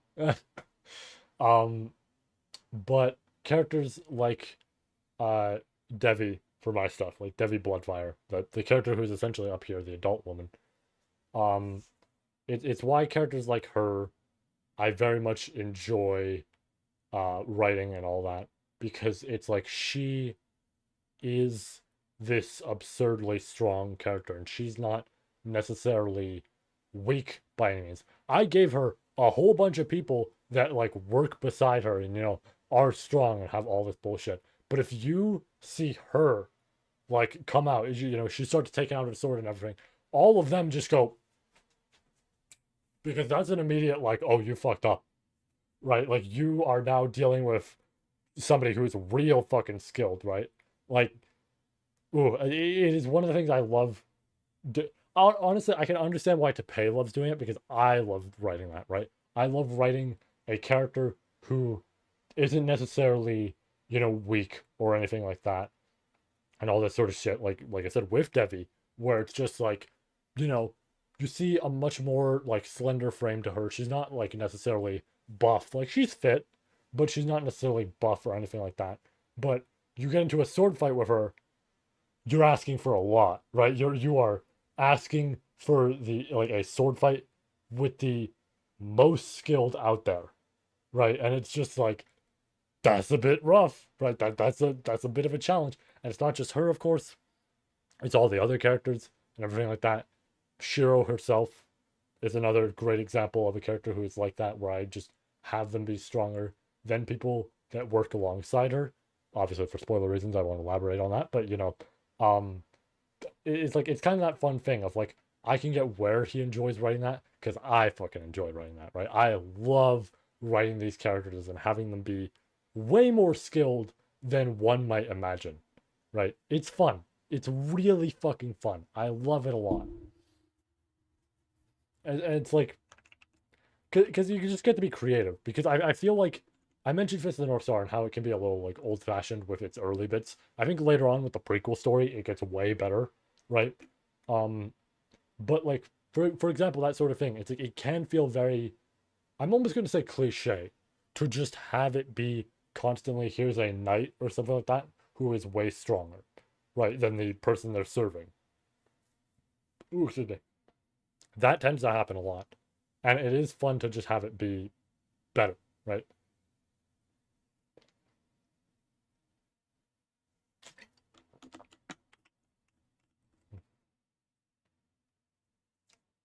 No, yeah, because it's like I think that's another fun thing is just doing shit with writing, right? Like sometimes you just get to have fun with it and just do like Todd, like you mentioned, that motherfucker is just a menace, right? That guy is fucking insane. He's just a dude with an axe, and he is insane. And then yeah, can't like kill a 10-year-old with free arms, and then yeah, Rem and Amelia show up while he is transformed, and he gets owned, right? And it's just like it is fun sometimes to do that shit. I cannot talk about it, but there is a moment later in my story that I'm so fucking excited to write because it is the most batshit insane. This should not be a person who wins sort of moment. And it's just like, I fucking can't wait to do it because, dude, it is so good. It is gonna flow so well, and I think it'll be super enjoyable to a lot of people. It's gonna be a real fun moment. And again, it's why I get why he does it because you just throw insane shit in there. You just do it. It's just fun. It's like fuck. Hold on, let me close this because it is actually getting dark now. Like I said, I'm not gonna open up the light. I could actually open up one of the lights. I could. I might. Um, but you just get to have fun, right? I think that's the most important thing with writing is you get to have fun with it. You get to do crazy shit, and obviously it should make sense, but like you just get to have fun. Sometimes you like throw stuff in there and it's like it's actually interesting and sometimes it can relate to real world stuff. Uh I'm gonna be honest, I have some stuff in my series that I didn't realize until my friend pointed it out. Is apparently really similar to tuberculosis, right? Like he mentioned, it's like, oh wow, like a lot of the symptoms in here and all this sort of stuff is really similar to that. I was like, were you like inspired by that or like anything, right? And I just sat there and I went, no, I actually didn't know. That's like, I mean, I knew what tuberculosis was, and I knew the general like symptoms of it. I had no idea that it was like this similar. I just happened to write something that I'm like, yeah, I think this works well as a narrative device. And then it's just like, oh, that's interestingly similar to a real world thing, but like still slightly different. And it's like, huh, wacky, right? It was like, it was kind of fun in that regard. So that's the most important thing with writing. It's partially why when I did my whole like silly reveal, it's like, oh, it was me all along writing this series. Um, it's partially why I was debating on doing just a video essay on writing in general, and then I was gonna just drop it at the end where I like mentioned that I was writing the series that I was talking about on the channel, right? Where it was just like, no, yeah, like Ram technically does kind of fit that in a sense. She actively, and obviously I'm not using this in a like derogatory sense, but like she actively cripples herself uh to, you know, it's strange to say. It's obviously like partially, oh, she gets surprise attacked and all this, but then she's glad about it, and it means that her sister doesn't have to feel as, you know, invalid as she feels and all this. And then going into the points later of feeling like, wow, I did all this and I pushed it onto my sister, and I thought that was a good thing because I thought that's what she would have wanted. And I now realize all I've done is put myself in a position where I'm not good at most stuff. And then, yeah, like still constantly in bodily pain, she still does the best she can. Like she realizes all this and goes, wow, I can't believe I wished for that, right? Like she's glad in a sense that the horn is gone because it's like, you know, obviously in a certain sense she had this weight to uphold of like she's the reincarnation of the Oni god, all this. But it's like in a sense it makes sense for that for her to be like, oh yeah, I'm glad I don't have to hold that anymore. But then she has to think about it from the perspective of Rem, and then constantly in pain, can only use her horn for like horn technically, like magic really, for so long, right? Eventually passes out or whatever it may be, or like all this sort of shit. Uh Literally in arc 6, Rem, well, I guess not arc 6, but arc 7, Rem can't use her legs because Ram was borrowing her horn.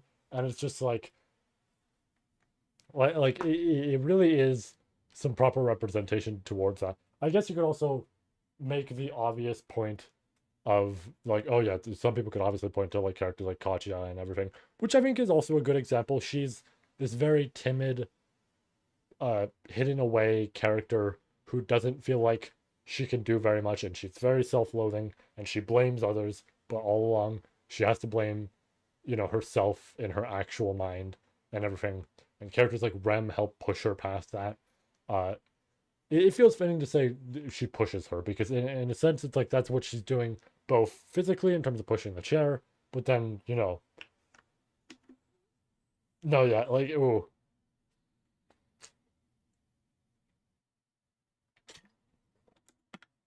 like these characters have it rough, and I do really like that there's always this representation for all these sort of characters. I I will say I'm always curious to see what Tepe will explore next with characters like this and everything and different like sorts of types, because it's like I think in a sense a story can make you feel very at home, obviously if you relate to a character, but like that's the big thing is if you relate to the character. Oh,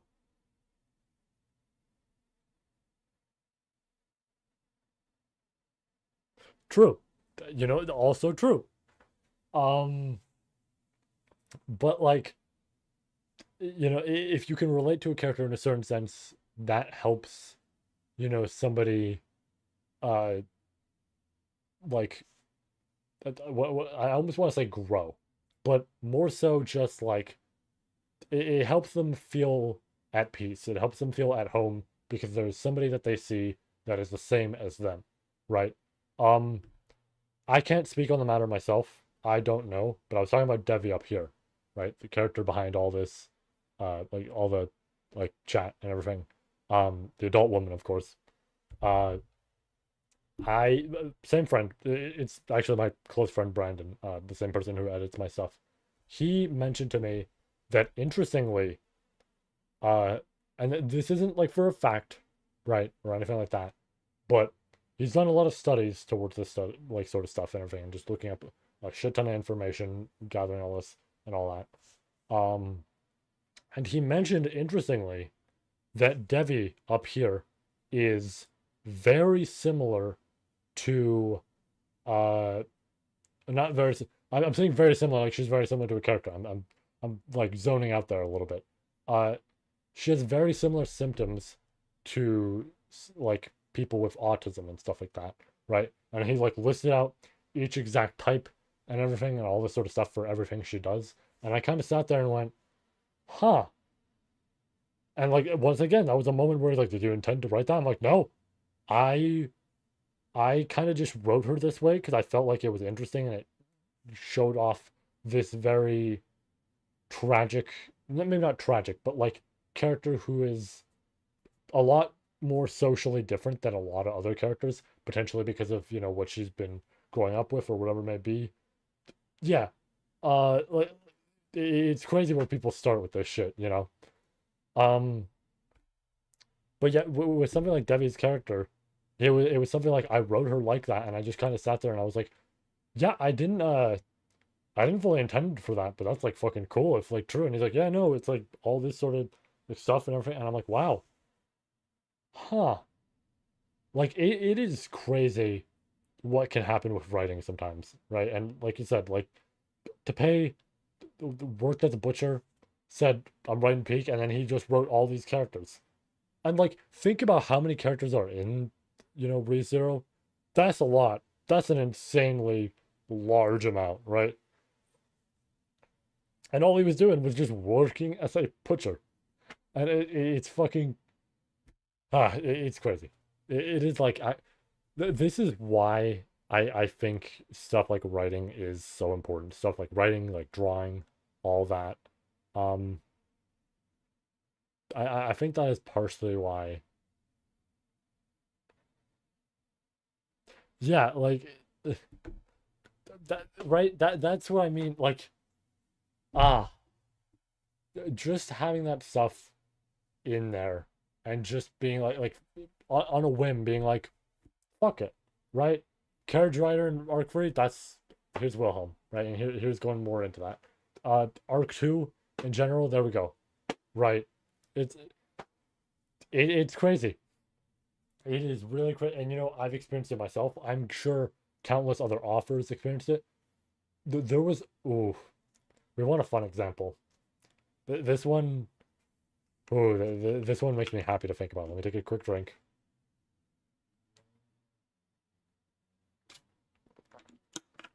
Maybe I should draw while I'm talking about all this. Like, I know we were in the middle of reading, and I still intend to, but maybe I should draw while I'm talking about all this.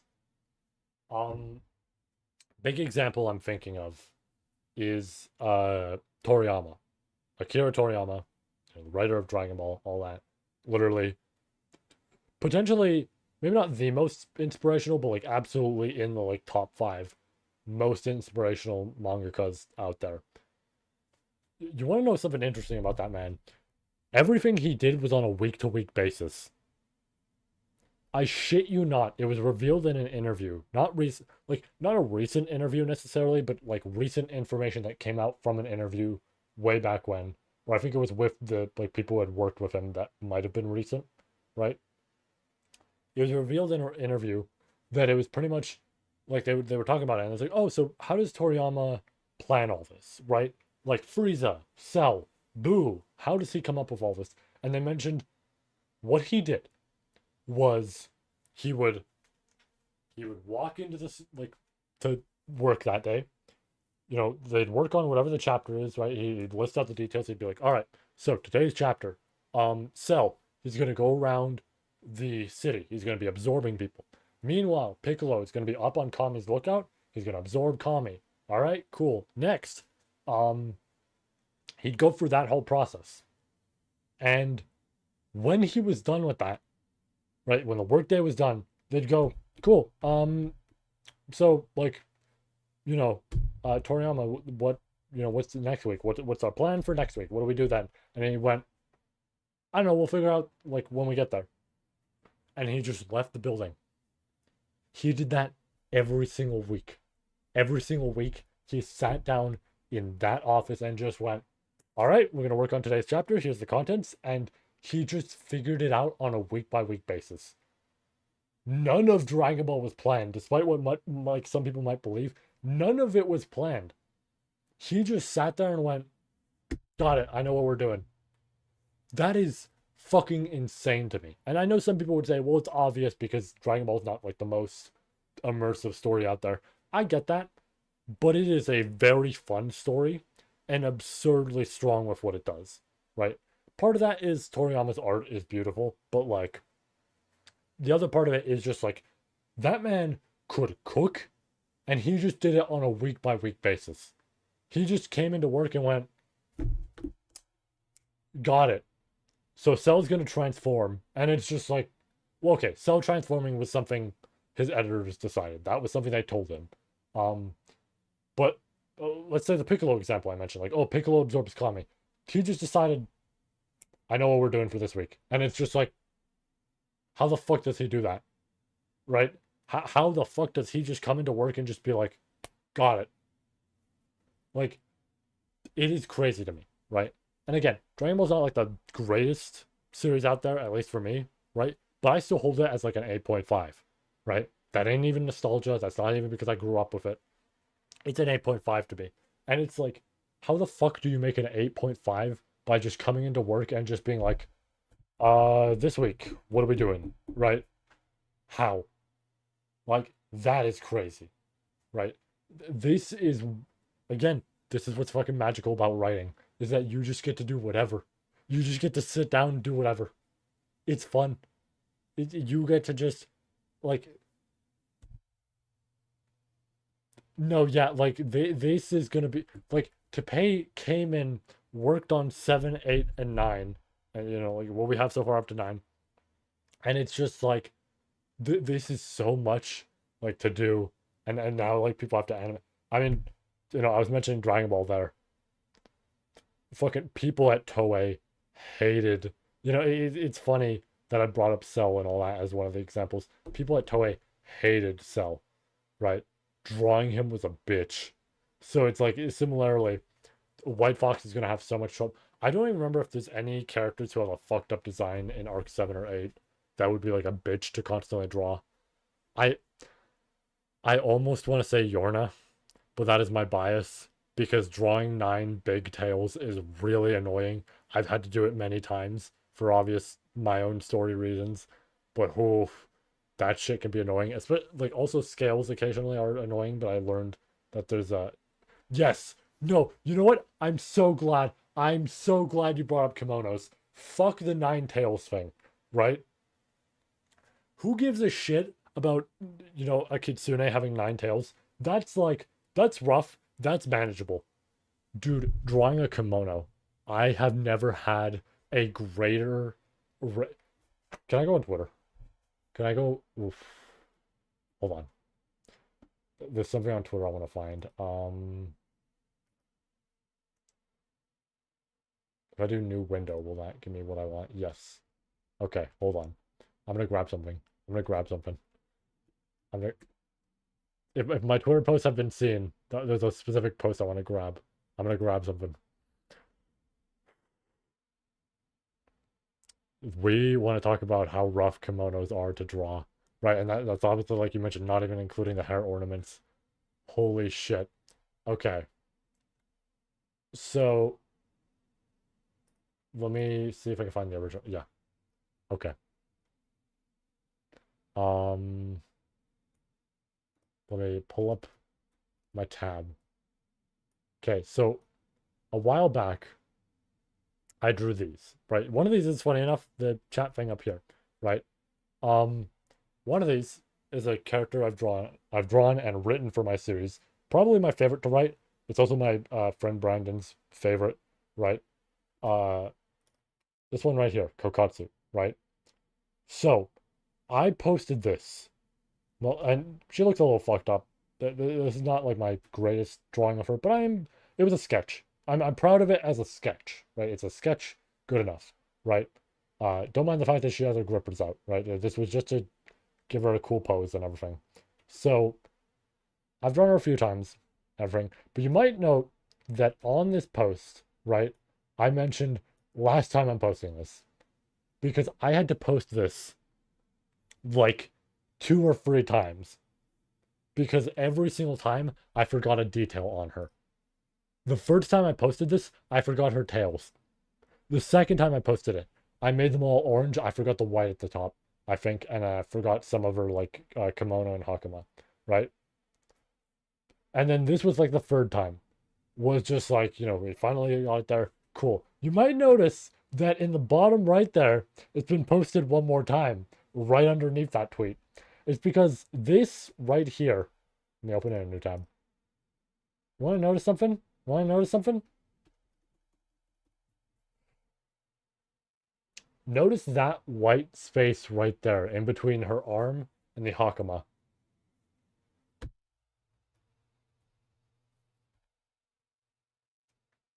So, after posting it, I had to post it one more time because I had to correct that. This is, by the way, the most basic I've ever drawn her. No geta at her feet, no like potential hair ornaments or anything like that, or whatever, maybe extra bits, right? Her kimono doesn't even have the symbol I usually put on it for her family, right? I have done nothing with that essentially in terms of just like doing the extra details, and I still had trouble with it, right? I feel so no, it is so bad, dude. It's like these small details I hate. You know what's another one I could bring up? Hold on. There's another one. There's another one. Um, so I learned not to do this. Should I show?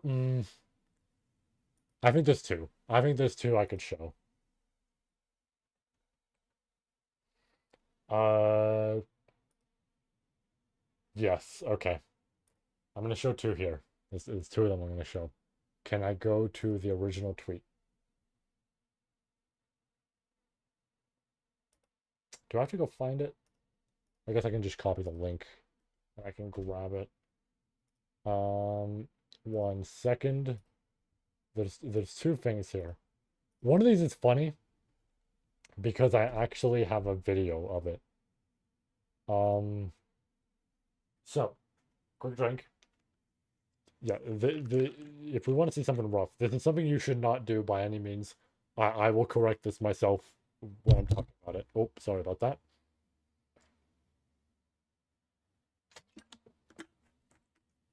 Okay. So, in terms of drawing and all that. So, yeah. Okay. We're here. It's in. Yes. All right. So, because it was here the snake, and I realized it was here the snake, I'm like, oh, I have a Lamia character, right? We have Sylvia. I started drawing her. I, felt happy with the sketch, right? It's a sketch, nothing too big. It's fun, right? One issue with it. You might notice I went a little extreme in one area in terms of the tail. If you would like to see something in regards to that, I'm going to let this video of it play. Right, so this was me. I, okay, I forgot that I did do something to, I want to note this as a small thing.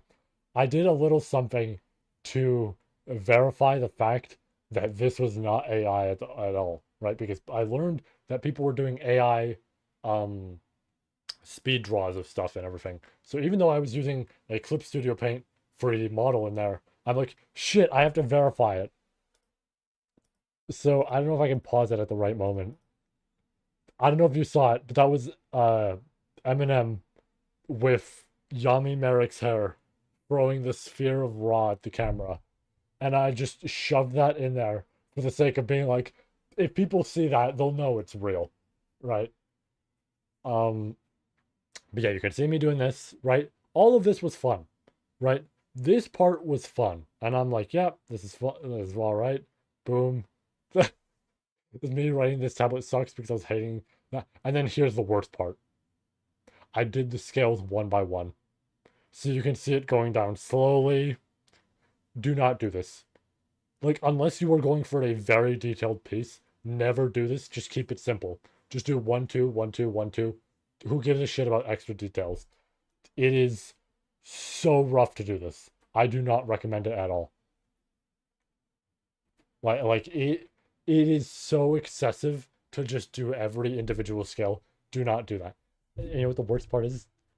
This is before I learned, or like, yeah, this is before I learned, obviously. Um, but there was one more I did, and that was one I've shown on stream before. This young lady here was another one I did one by one by one. Every single feather on here, I did one by one. I shaded them in. I did all this shit, and it's like, dude, this is also one of the teasers, so I actually I'm gonna post this again later. But I did these one by one, and it's just like, never do this, right? You know, I am hoping that stuff like that, you know, White Fox animators aren't practicing and they're not gonna be doing that because that's like, dude, that is way too much to do. And if they're doing that for Yorna, maybe not Yorna because Yorna you would just be doing the outfit, but it's like keep those details simple unless it's like a close-up shot, right? You know what I mean? Like I hope they don't go too crazy with Yorna because it's like, dude, they're not going to see their families if they just end up constantly having to draw every detail on her. It's going to be awful. It's going to be real bad. Or at least like I don't know, have a point where she just takes that stuff off or something. I know it doesn't make sense for this whole soul marriage stuff, but like something, right? You know what I mean? Some way to just prevent them from doing that.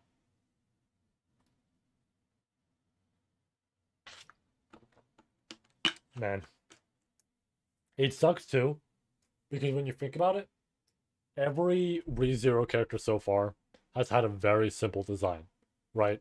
Because like if we're gonna be honest, Rem's design isn't that bad, right? It's very simple to draw.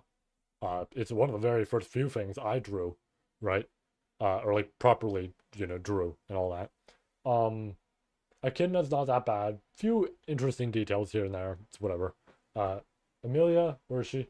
The same, right? Depends on the outfit, but overall the same. Every character has been simple, but I think absolutely. Ooh, excuse me. Arc 7, Arc 8, all that shit is where they get so extreme with the designs, and it's crazy. Like, do I have a volume here that's more recent than that one? No. Wait, yeah, I do. Where is? Hold up. Don't I have? Am I blind?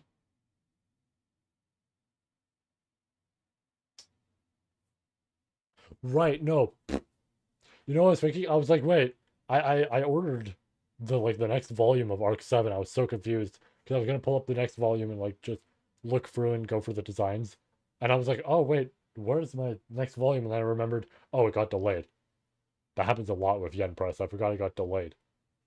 Um, so never mind. But like, you know, we have this volume, we have the first one. Uh I don't think any of the early designs are that bad, but I think when we get to the generals, oh, you know what I can do? I can take this one out. Yeah, like I'm gonna be honest.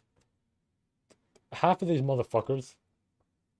Let me let's see if they're because I think there's a color spread with them. I might be thinking of the later. I might be thinking of Arc 7. Arc 7 might be the one that does it more. But like these designs for the generals, like some of them are just like, phew, like there's a lot of details to them, and it's insane that we went from a point where a lot of designs were simplified to where we're at now, essentially.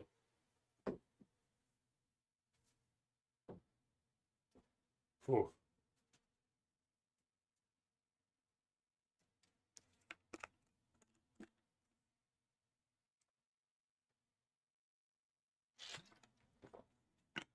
Oh, I talked for a while there. Fuck. I'm like now realizing like, ooh, that was a. I mean, it's all right. You know, I always do like talking, and I'm not opposed to that sort of thing. It's just like, whew, this stream's gonna be longer than I thought. Hmm, very much was. Thank you so much. Always love to have company here. Ooh. Okay, yeah, I think we should get back to it because this is going on for a while now. So I do almost want to check what the next chapter is like in terms of word count, but alrighty, I think we're good to go. My throat is so dry. I was talking so much there. I was rambling. Ooh.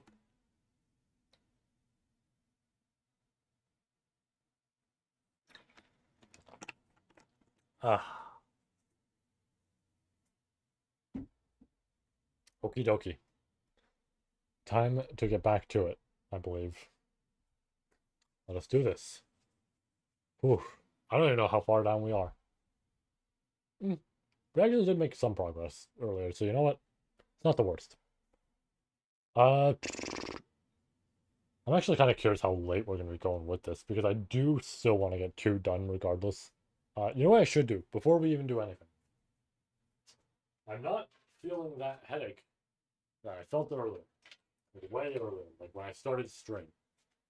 So I think I plug one of these in. I think I do get rid of the the darkness around my face. I gotta figure out where. I think I do have to put the Medaka Box DVD back. But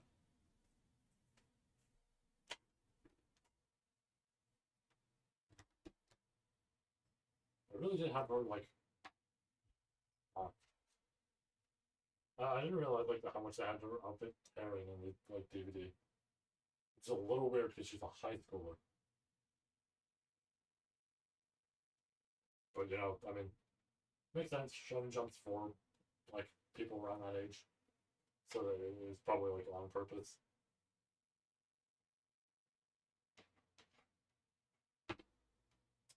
Like whatever sells, you know what I mean?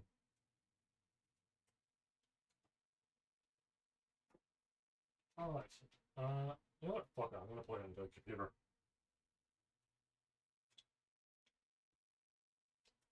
And now.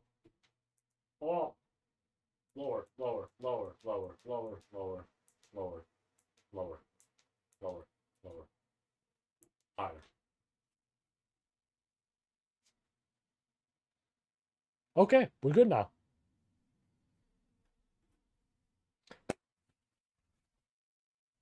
Let us put, you know, and one more drink. Holy shit. Fuck. We can we can probably get through this before I need to go refill. But it's just like, ooh.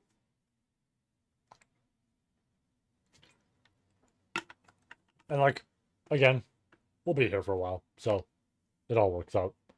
Uh I will say, I mean, I don't mind going super late with this or anything. So I mean, technically I could draw my teaser as long as I want to on stream. Until my hand gives out.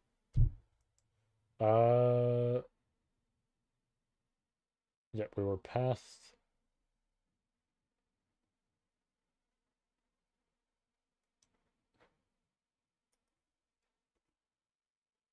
See, Nut, I'm curious on if you're saying that because you guys are in VC and you want to play. Not the bong part though. I could do that though. Or if you're just saying, because you know what? Okay. As mean as I'm gonna be to some of the people in the channel by doing this, if you guys are in VC and want to play Black Ops 1 Zombies, fucking, I see Shishi in VC. I'm all for it if we want to. I'm gonna finish this up. Oh no, just do it now? Okay.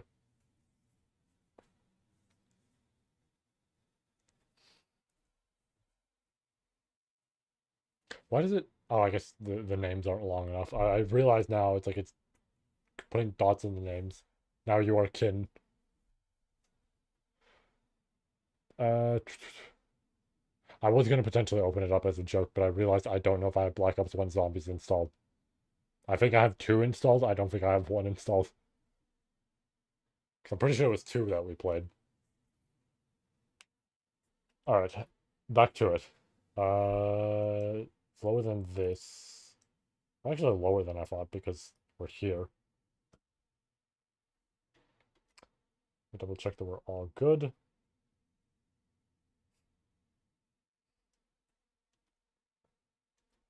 All right. uh, just making sure that okay. Dragon fangs, boasting durability and sharpness that exceeded even that of draconic claws, moved to sink into the flesh of the sword demon, perfectly aligning the tips of both his swords together. The sword demon created a support brace that prevented the jaws from snapping shut. Supposing he had instead aimed the tips of the swords towards the maxilla and mandible, respectively, the jaw would have closed, crunching his life to naught. With a sense of smell that rejected death, nay, his avariciousness to seize victory that had prevented that, thus prolonging his life. You know what I will say? I think it is getting late, and I do still need to eat. So I am almost debating if I want to do this and then just end off. I think we'll see when we get there, but I might actually. Because it is late. I haven't done too much today other than, streaming this and reading some stuff. So technically just reading all day. Uh, and I mean, yeah, I'll be drawing the teaser after, but it's like, I'll think on that. With the sword demon captured in its unclosing maw, the divine dragon abandoned its efforts to plunder his life by means of its fangs. During a powerful click of its tongue, the dragon gave birth to an explosion within that space and struck the sword demon's body true. With blood spurt forth from ears left and right, his ruptured eardrums, and the circular canals within, each quiver. Gnashing his teeth, the sword demon stood his ground as the dragon's tongue extended to strike him, launching him outside its maw, out towards the high skies of the royal capital, defenseless. During his capture in the jaws, the sword demon had been carried off to the sky by the flapping wings of the divine dragon, jostled around by the wind, in free fall, bereft of the means with which to counter, his attitude high as to cause those faint of heart to swoon upon a mere downward gaze. He faced straight towards the ground, descending in a swift, unceasing motion. Were he to continue and descend in this manner, sword demon though he might be, he would not escape harm's way. Between a human who lived on the ground, and a dragon permitted to lord over the skies, with its large build, that was the definitive. But even in a situation that appeared as decisive, a decisive blow, the divine dragon did not abandon the sword demon to chance. The dragon greatly inflated its lungs to ready a breath, the release of which would rise to tremendous damage to the sprawling royal capital below, shattering the endeavor to abstain from killing. No, the noble district directly below had been evacuated. A little bit more, and I'm going to take a drink.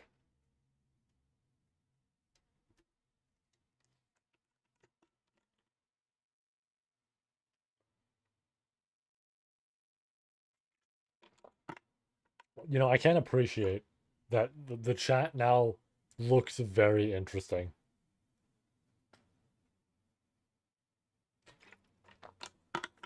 It went from talking about like ReZero and art and all this writing stuff to Bong and Black Ops 1. All thanks to our good buddy King Nut. Somebody, having established this place as a battlefield beforehand, had evacuated every residence liable to being caught up in the damage, thus constructing this arena. He regarded that skillfulness with admiration and gratitude. The breath unleashed was greater and more sweltering than before, blitzing towards the sword demon as infernal heat. The sword demon, unable to even look straight at the white light as he was, and possessing not the wings or the methods with which to resist the force of gravity, would have no choice but to receive the blast directly. That in an instant below the sword demon as he revolved his body midair, foothold hastened. One of the buildings the sword demon had slammed through before ascending to the sky, the tall time tower intercepted the path of the plummeting old swordsman, functioning as a foothold for the sword demon. Bending his knees, the sword demon landed on the tower, held his twin blades together, and gazed to the sky. Across the breath, the sword demon and the divine dragon exchanged glances, and at that instant, a beautiful flash of sword clashed head on with the white light. A chain of sounds akin to water's surface began being flicked to the shattering of fragile glass, and the corona was split asunder from within. The divine dragon's breath it was, and in it dwells both the power and the right to engulf that many things it collided with, slaying their outer layers and stripping off the profound to lay them bare. Nevertheless, the sword demon had ignored all that to his heart's content as it was thrust before him, cleaving through the light with a brandish of his blades. As something truly pure, allowing no interference from the wicked, the sword flashed beautifully bisected all. Oh, already we get art. The breath, severed as it was, radiated across the surface, demolished the noble district of the royal capital, leveling it flat. The tower stood on by the sword demon, which had become the epicenter of the explosion. The Crimson Mansion, under the protection of the divine dragon, were the only things to have escaped direct harm, but aught else had learned the tremendous degree of the dragon's power. The aftershock of the light had stained the sword demon with white soot, jumping off the crumbling tower, and the divine dragon flapped its wings, still continuing to exert its hostility from the heavens, between ground and sky, their gazes cross. And then, as, as, as swordly aura surging forth rather than reaching its limit, draconic pressure, compelling aught to surrender, clashed anew. All living things in the royal capital of Lagunica, organic or not, shuddered. It's sick. I like it. I like that. The fucking I don't want to say rotoscope because rotoscope is like going over somebody and drawing. Where is that rotoscope? Yeah, I think that's rotoscope. Unless I'm misremembering my terms here. It's fuck, what is it?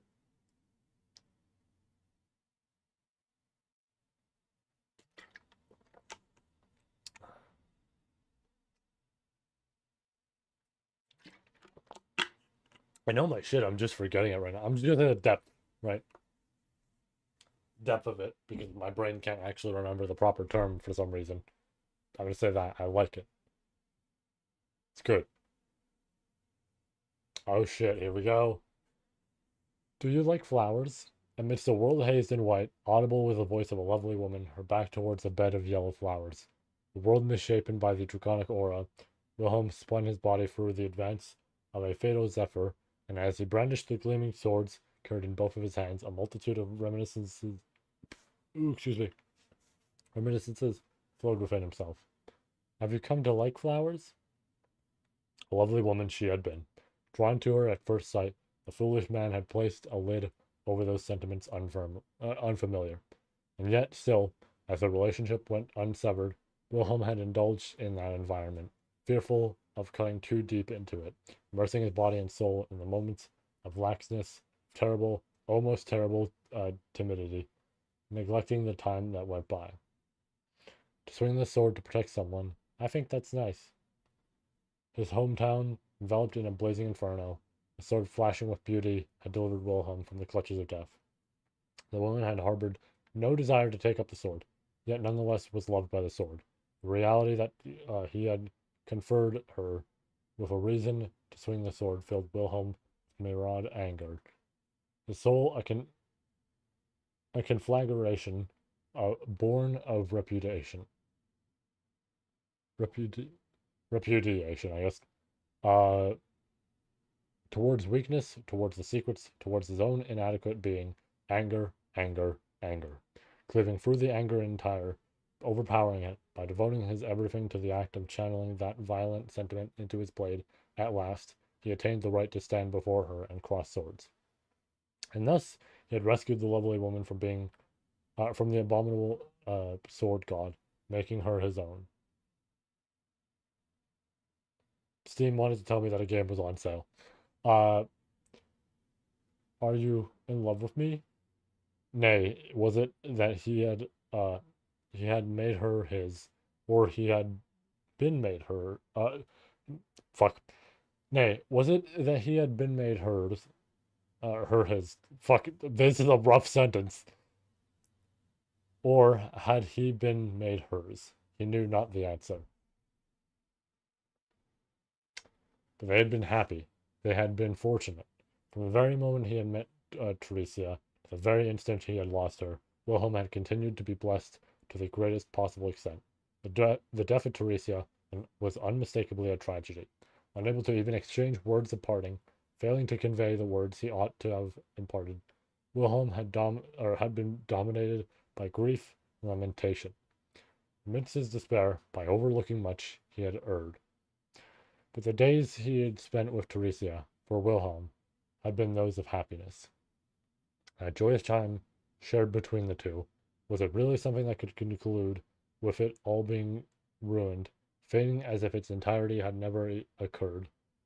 The moment it had come to an end with a single day of tragedy? Even if its color had faded and transcended? Alright. Could it truly remain without ever desiring that it ripen fresh color once more? Decidedly, that could not be so. So that Theresia's death, that her life would not come to an end alongside a tragedy, he sought vengeance. Thus, if swinging his sword for Theresia had returned color to those days, then he desired to return color to a similarly dulled scene, unceasingly in his struggle to do so. A raging gale, the savage roar by the divine dragon unleashed, stabbing the tip of his blade into the dragon's ear as it immolated the world white. He sliced it apart, as ever there, beyond the cleared vision, did he witness the blood-curdling remorses into which he would need to cut. An overcast sky, a headstone marking a vacant grave, ceaseless weeping and desolate voices, words of prayer imploring serenity. Present at the center of many weeping individuals who had gathered for she who had been beloved, he could not recall what the words he had chosen to speak, to impart deeply engraved Theresia's nature in them all. What he recalled were remorses, immensely powerful, towering, unerasable, were Wilhelm's remorses. Let me take a drink, just cause.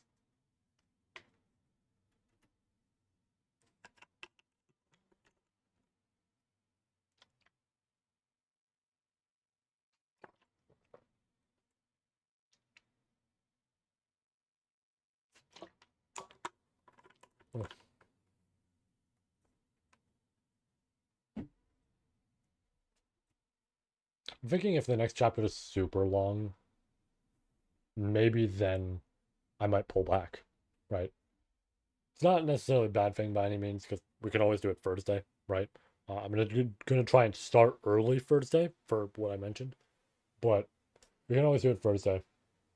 I'm not opposed to it, but if the next chapter is long, we will. If it's relatively the same length as this, I'll probably keep going. A child yet unaware of reason, a child who had not been there, or who had not been with the mother and father with whom he ought to have been.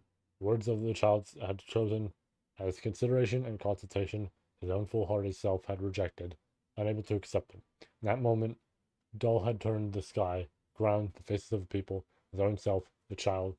It's all right, honored grandfather. When she passed, honored grandmother wasn't the sword saint. That's why the sword saint didn't lose. Please stop.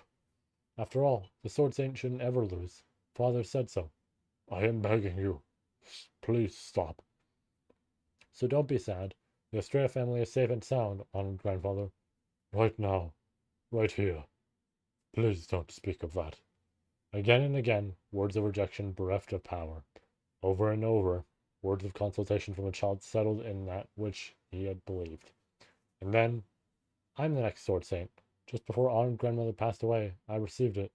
Stop already! What is it you want me to say? Don't make me say that it was your fault that that your grandmother died. Do not make me say it.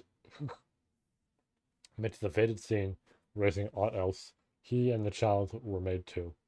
Through his immature, foolish self that day, of that moment, Wilhelm thrusted sword and pressed forth. Words that remained forever unspoken would never be imparted onto the other party.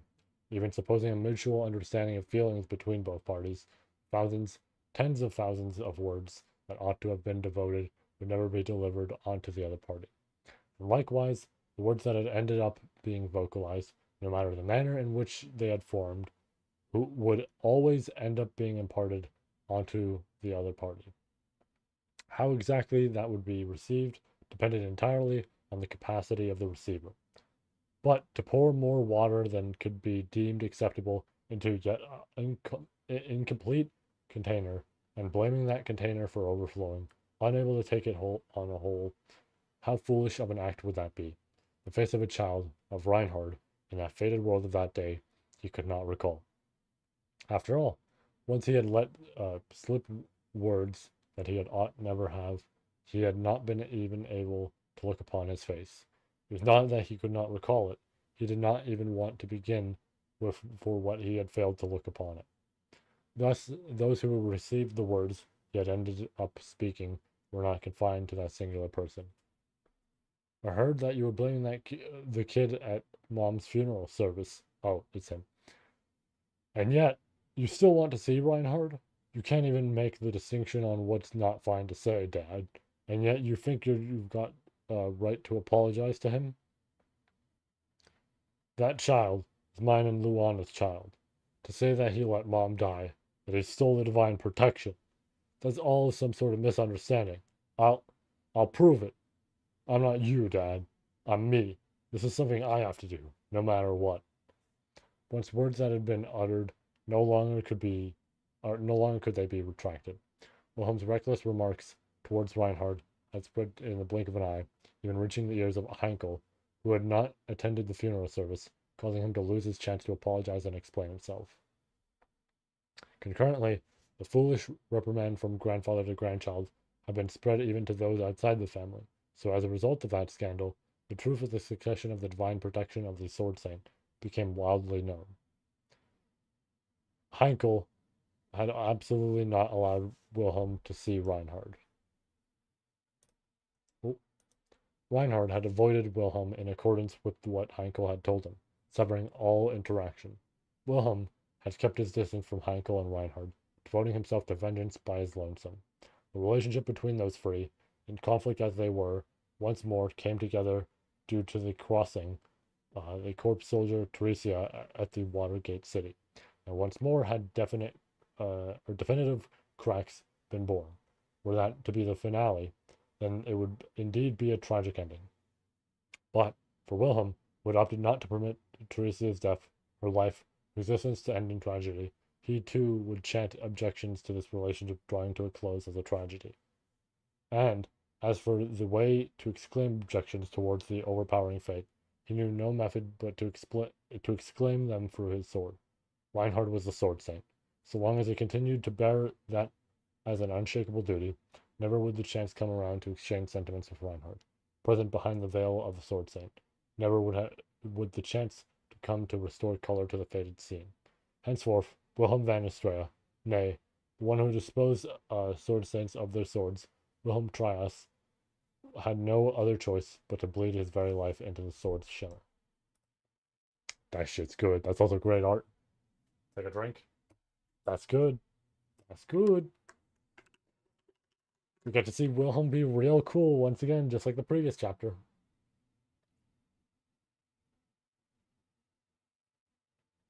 Mm.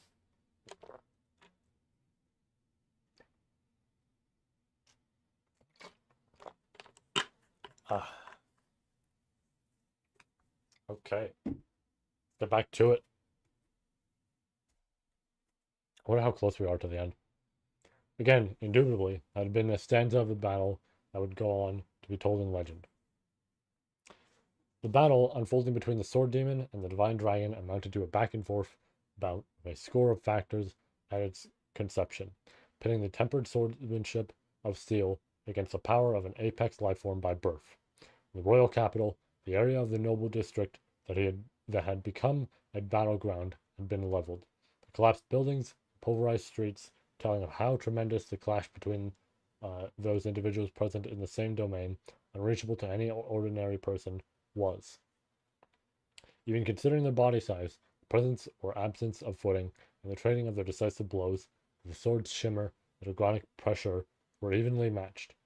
A battle between dragon and man in the current world was a fight to the death of such rarity that whether it would be possible to witness one such event in the span of 100 months or even years was impossible to know, and yet, astonishingly, this made it twice the sword demon met a dragon in battle. The gist of that was karma. Karma that could not be explained by anything but the fact that he had continued to desire and tread foot upon the most dangerous battlefields in the world, and that the large something that governed fate had continued to provision the sword demon with worthy enemies. Considering the preconditions, the sword demon had been at an overwhelming disadvantage going into this fight. The slashes of the sword demon's twin swords could not pierce the tenacious scales of the divine dragon, whereas the divine dragon's claws and fangs would easily pluck the sword demon's life from his flesh with as much as the slightest graze. Sword demon had continued to evade them, with techniques employing the most strenuous of his efforts, but he would eventually reach his limit. In theory, that would be so. But just who could possibly imagine the sight of the sword demon, stained in blood, covered in white suit, swinging his swords at his back was scorched, using up the last of his strength as he succumbed to the divine dragon's talon. The blood-curdling visage of the sword demon, the swordly aura so intense that merely being exposed to it from the head to toe would cause one to feel as though the edge of the blade had been trained to their life. Swordsmanship hot on the heels of the prime in which he had once defeated the Sword Saint. All of them refuted the natural reality, instilling onlookers with manifestation of irrational hope and expectation. The Sword Saint was the sword of the kingdom of Lagunica, the bearer of hope. At the time that hope had been unseated by the sword demon, people ought to have despaired. Turning to the heavens, the Sword Saint had been defeated, so such a continuation would be logical. However, reality had differed. Not a single person had lamented the fact that the Sword Saint had been defeated, setting aside their sword. Rather, the masses had blessed it. That had became a new hope. That had been because a new hope had sprouted. They begun to harbor new expectations for the sword demon who bested the Sword Saint, pursuing strength and strength alone, unable to do anything except hone his own self, much like the steel he brandished with the sword demon. The sword demon's direct, unyielding way of being had caused a great many people to raise their visages, instilling them with hope and giving them expectations for the future. Now, in this moment, the impossibility of imagining a future in which the figure of the sword demon would be laid low by the divine dragon was the same as that. In witnessing the sword demon's way of being, people would end up finding hope. So long as there remained a desired scenery for that sword to cut through, too, it would instill the belief that it not being reached was not a possibility. Ergo, the battle between the sword demon and the divine dragon was at a deadlock, with the two involved, each unable to discover a winning move, having been constantly ascertaining how they could excel their opponent in this life or death bout. That was why the progression of the bout between individuals transcended was performed by neither Sword Saint nor Divine Dragon. Quick drink. Getting interesting. I mean, it's already been interesting with the in between with them, but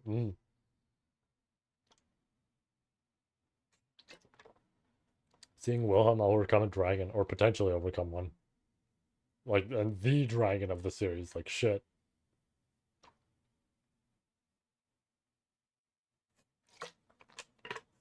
All right.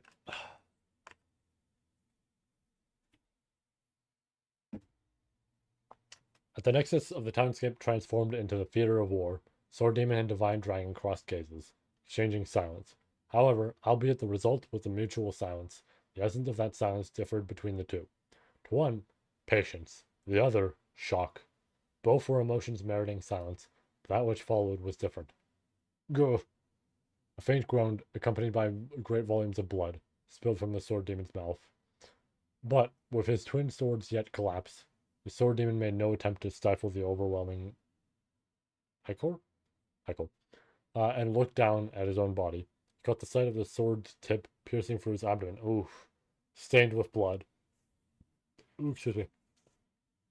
The blade had entered from behind. Oh, no, dude. The blade had entered from behind, perforating the sword demon's torso and causing blood to spill outward. The sword responsible for that act was a sword the sword demon knew well. None other than his own former beloved blade. Sword inscribed Estrella, its current owner, Heinkel. Blurred by the frothing of blood at his mouth, he bore no confidence that his mutter had become a definitive sound. But, or definite. See, now I said the opposite. But from the quivering of the sword thrust through his body, he understood the intentions that he had charged the deed. If he had turned around, it was possible that his torso would be torn asunder. Hence, the sword demon grit his molars and stood his ground. Behind him, while tightly clasping the hilt of the sword that had been stabbed into the sword demon. For your way of doing things, I can't get Luana back. I'm not you. I'm not you, Dad. I'm me. This is something I have to do, no matter what. A wrung-out voice it had been, mixed with sobs that seemed to be tearing his chest apart. As he listened to that, the stabbed sword demon took a long, deep exhale and reminisced. The figure of his own child, whose cries brought about by his own self in the midst of training, had been cause for his wife to scold him, which in turn had led him to badger his child to bear through the tears. As far back as those times, all the odds of victory would be lost upon his child's cries. That had been the deciding blow, interrupting the climactic bout between dragon and man, driving the stanza of legend to its coda. Fuck. Fuck. Dude. Oh, man.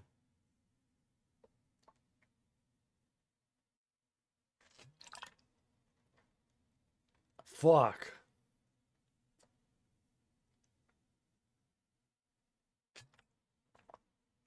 I don't think he's gonna die, but like, that's bad, dude. It's not like they have a healer nearby. That's the worst thing, right? Because that's what worries me.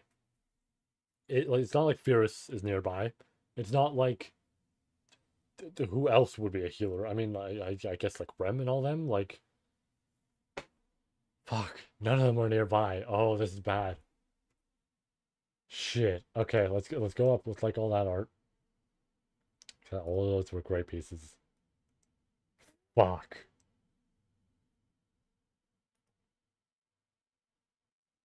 Give it a like. Give it a like. Give it a like. Give it a like. Fuck. Oh, I guess we check the word count of this next one. Let's try and be quick with it. You know, I'm noticing. Oh, wait, this might be a short one based on the scroll wheel. Copy. We might be okay. Chat. We might be okay. Yes. Okay, it's a short one. It's really short. Sick. Okay. Tell you what. I'm gonna take a break. We're gonna go on BRB. I'm gonna refill my stuff. Right, whatever I need. It's a really short one. Fuck. This is what I used to write with like my first few arcs. I mean, sometimes you just do that, but okay, cool. So I'm gonna be right back. I'm gonna fill everything up. We're gonna go on a bit of a drawing break, and then we're gonna be right back for this chapter. I am so glad this chapter. I knew it had to be short because it was I don't know where a post of "fuck it we ball" and it was just already out, and I'm like, there's no way it's already out. Yeah, it's already out because it took no time at all. That makes sense. Okay, we will be right back. I'm just gonna take a break for a bit. Gonna get my stuff filled up, all that. But we'll be right back.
It is starting to get actually cold in here. I had to turn off my fan.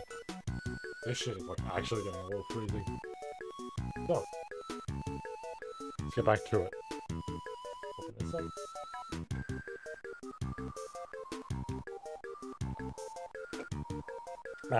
Alright. Like this. Like this. There's our new setup with this. Preferably, I maybe turn this down. Actually, give me 1 second. Move some stuff. Because I realize that is a bit of a mess back here. That's alright. We can fix this. And we put that here. This can go. Actually, I feel like I should probably put this over here. Hold on. Hold on. Hold on. Let me put it here. Just right here. Perfect. Just so it's nearby. Oh. Something fuck up. Streamlabs.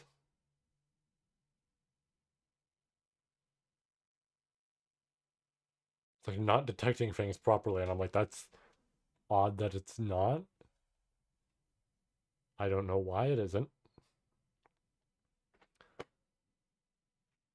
Move the other light also to the side. Oh. Move all this.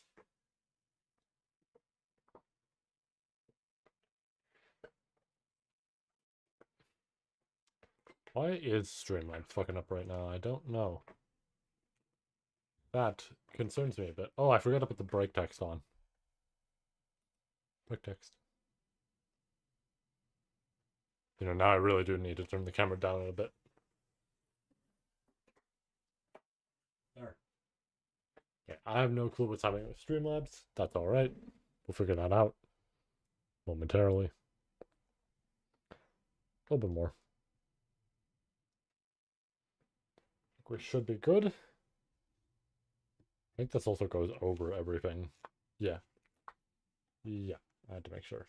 I'm gonna put this on because I'm gonna listen to some music while we do this. Just have a nice break in here. That was like, oof. The end of that chapter, man. Fuck.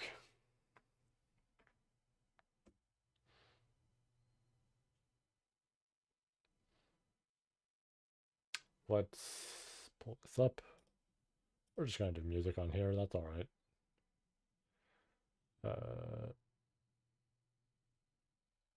What to go with? Let's put my club on.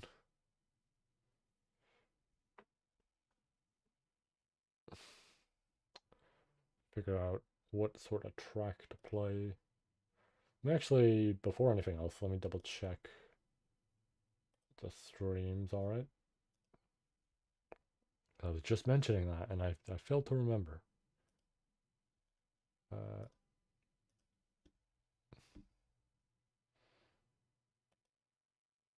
Okay.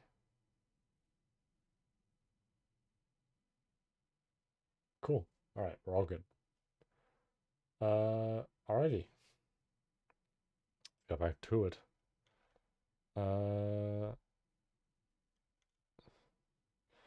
Can I get... Ooh, this could be tricky in terms of like copyright and all that. I don't know.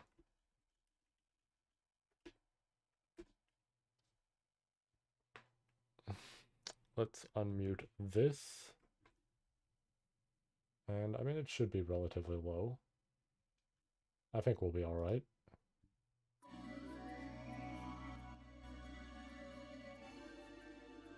Yeah, all right. Back to this I go. I pick this up.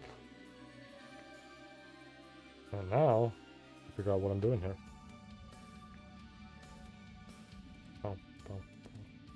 Oh, which one's this layer? Okay. Oh,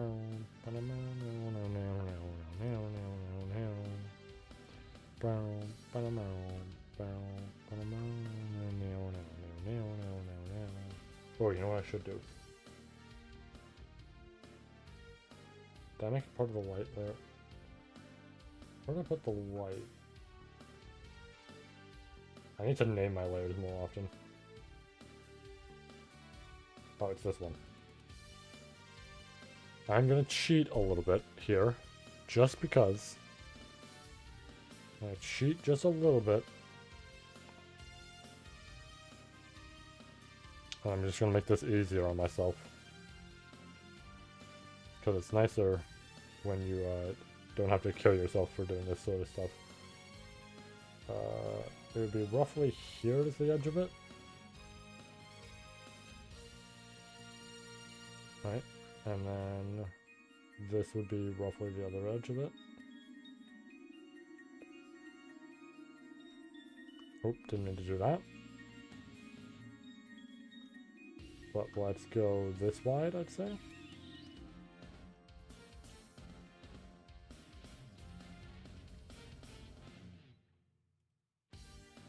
That, oddly, does not look the same. Oh, because wait. Oh, because the opacity. Shit. My bad. I see where I went wrong. Fuck. Okay. Right, we need more music. I failed to, consider that. What sort of playlist could I put on?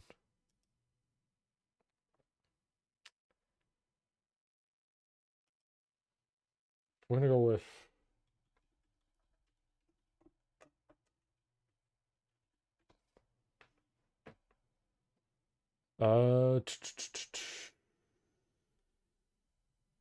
Give me this. Give me a shuffle of it. Hopefully this is all correct and not like any copyrighted tracks in there. I do see one in there. I'm a little bit worried about that. Maybe we go in chronological.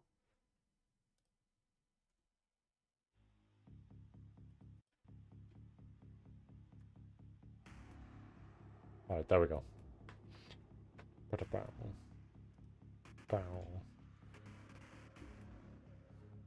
I used to actually not listen to Arch Nemesis that much. And then just, I don't know what happened in the past like year or two, but I've been listening to it a lot. This is a really good final boss track. I just didn't realize before.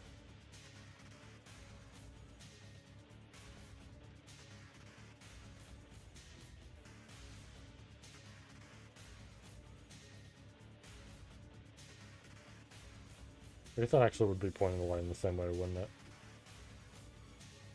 So maybe... Probably not as, like, closely, but definitely relatively close. So... There, yeah, this is what I'm thinking. And it would be, like, spread out, but not super far. So... Intersecting here.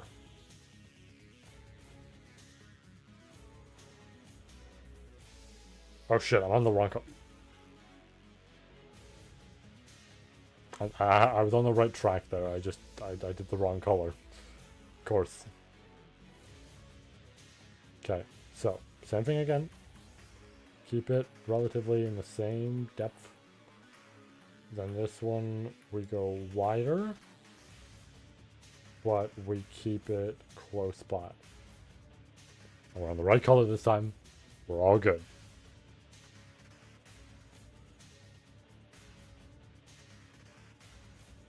Can I... Actually, I'll just draw over it. That's alright.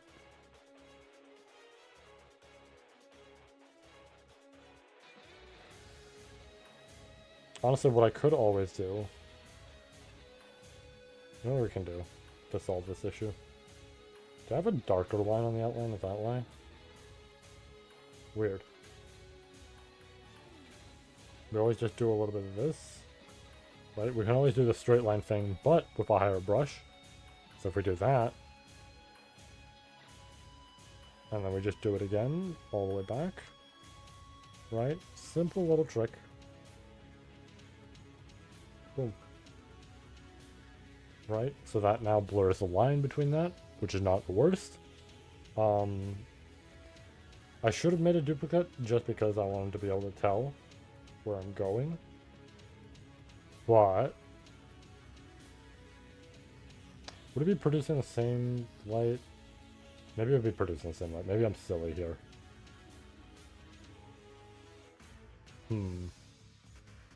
Might be the exact same light-wise. Because the one thing I'm thinking, I could be absolutely wrong on this. I want to experiment. Just want to experiment.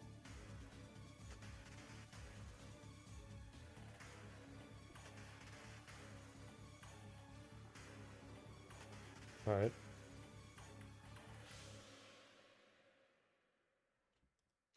Then we do that.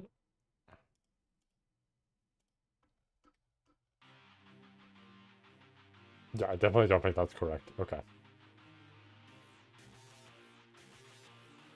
Because that's like kind of overpowering it, and that's not what we want. Unless, actually... It looks rough here, but you know what? This is... I actually like this, I just want to fix what we did there.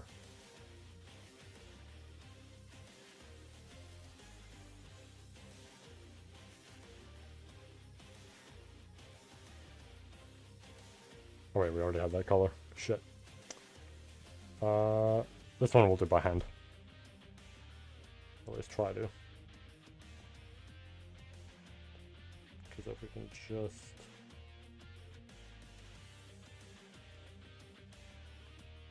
Right, and then just meet it halfway. Erase... Nope. I forgot erasing it does that. We're gonna want the same color in a minute here.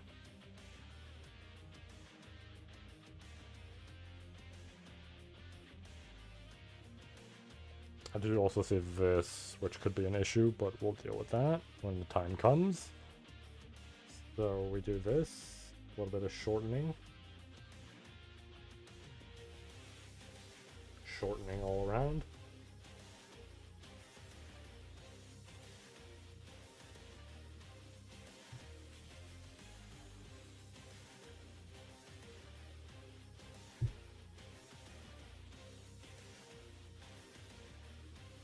Alright. I think I'll erase on the outside as well, just to make it a little bit better.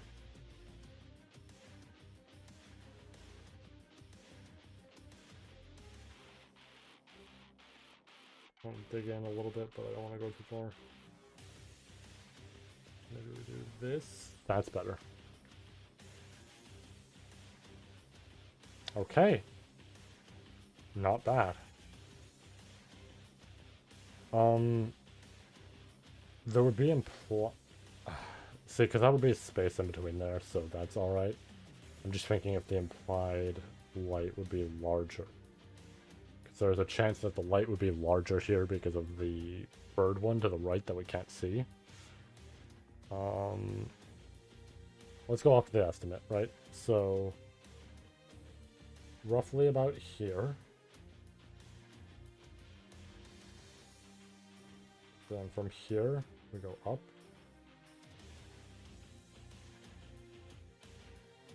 And then it's only a little bit to the... Oop, not meaning to do that. It's only a bit to the right. So here-ish. Might honestly be higher, because I'm noticing that... No, because it's lower. It's lower in position, so it would be here. Most likely. Yeah, okay. You know what? Yeah. So here's what we're going to do, right? After doing that. Boom. Then all of this... Wait, no, wrong. All of this. Boom. And let's... I know I just copied the same color, but...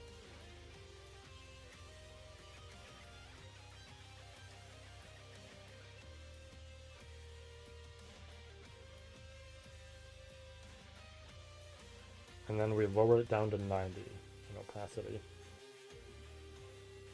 Okay. With that done,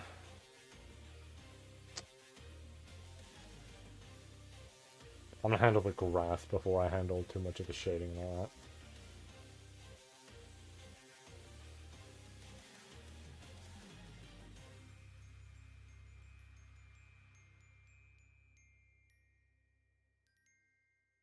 Does that actually show? Oh, that's neat.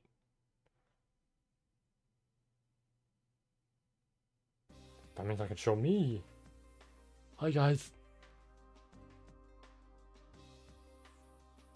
You know, I failed to consider I was gonna play this version first.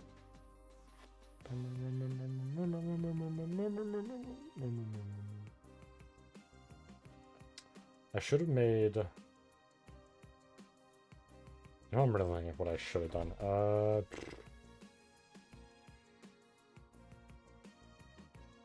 Is there any way to select this whole ass layer but nothing else?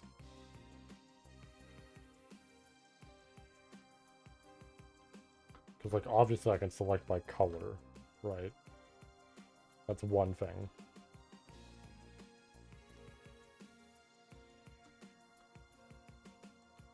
I'm just thinking...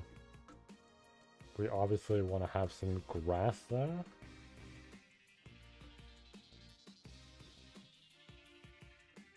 Bow, bow, bow, bow, bow, bow.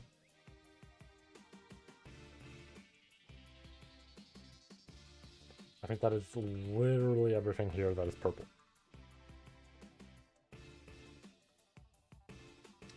So... I did not remember this part of the song.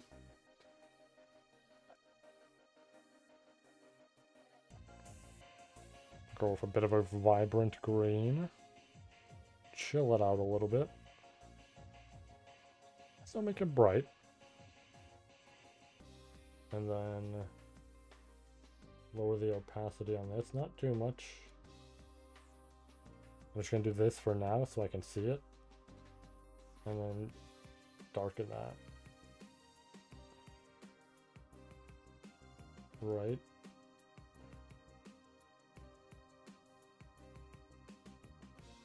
Maybe we'll keep that to 90 as well. And then I want to select the lights.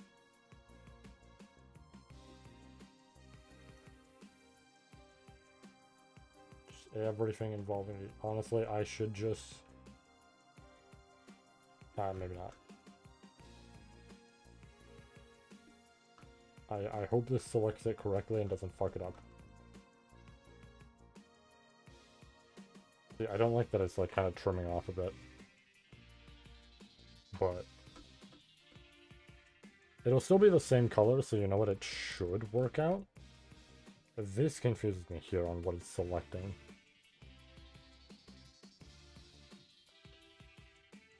But hopefully nothing goes wrong.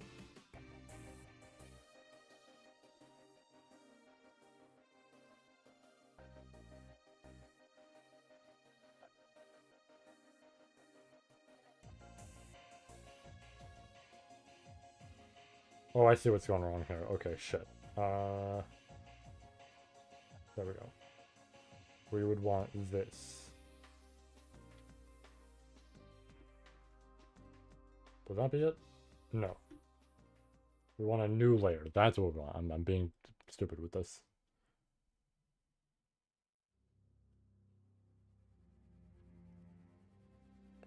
Okay, now here's the other version of the song. Oh, I see what it wasn't grabbing. Okay, hold on. It was grabbing half of this. That's why I was showing that.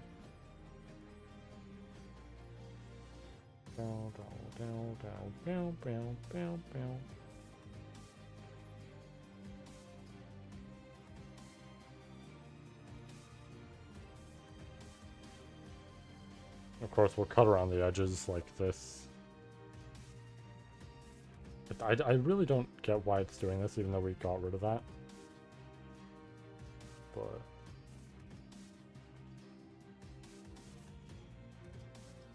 it was perfectly fine before.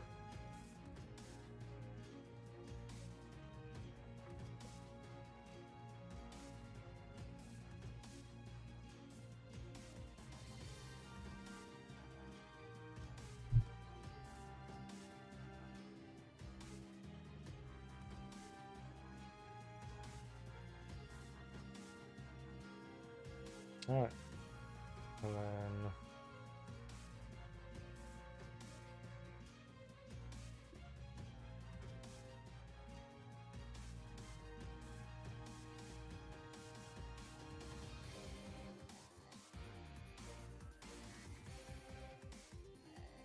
I think an 80. I think 80 works well. And now... we do something fun.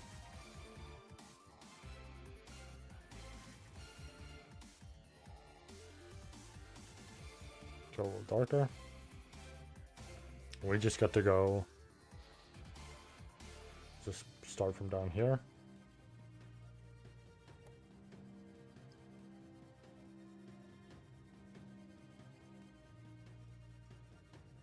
Good. Why can I not see it?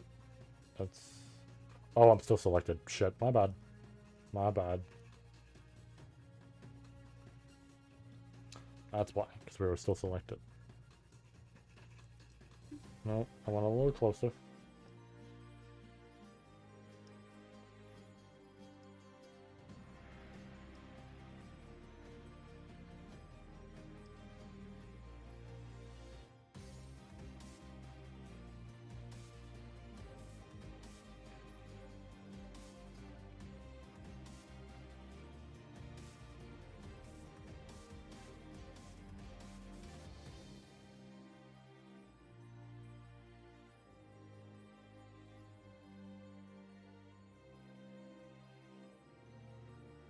I'm gonna go with a darker color than that, because it is partially hard to see, and I can't tell if it's just because of the screen. I feel like I can only see it when I zoom in super hard. No, actually, like, I can kind of see it here. Let me, double check. Yeah, I was gonna say, if it's gonna play this version, I'm just gonna skip ahead a bit. Oh, damn, we are almost already, like, 20 minutes into this. Ooh, excuse me. We won't be here for too much longer. I'm just gonna do this a little bit more.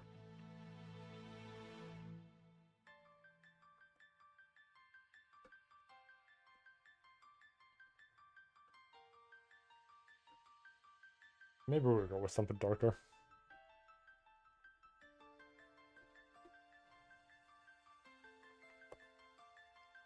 Oh, yeah, see, now you can see it.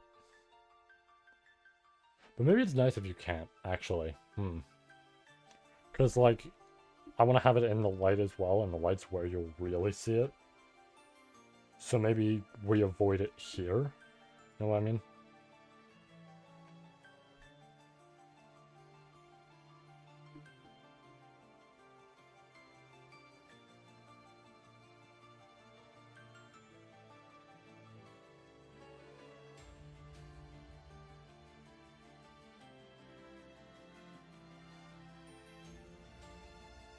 This is such a good final boss track. I love this one in particular.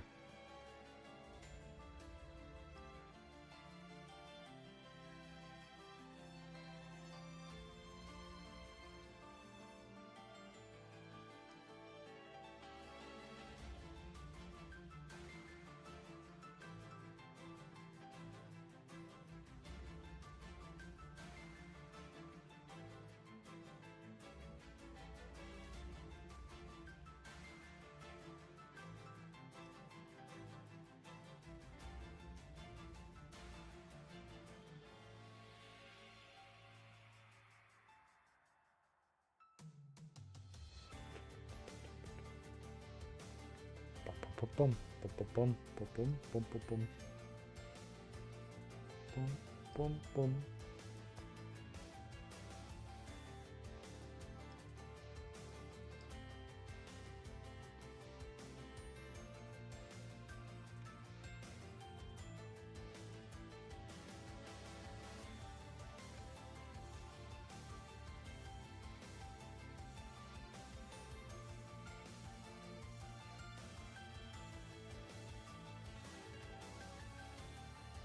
Okay, it does pick up my cursor, I now realize. Which is good. I like that.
Does that just not come out there?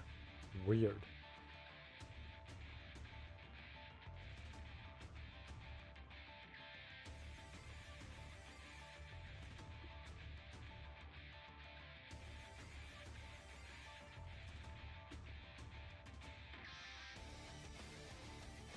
Do I need a darker color in the Oh, that's why I need a darker color. Okay.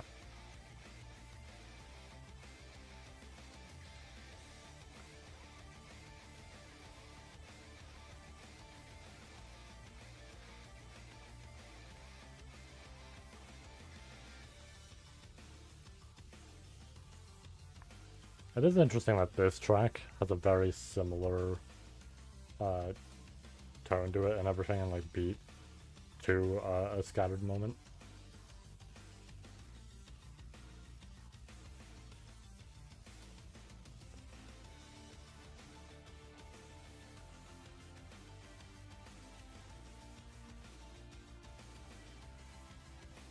Oh, I forgot to do the other side. Fuck. I'll remember that after.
Just forgot about this side. That's alright.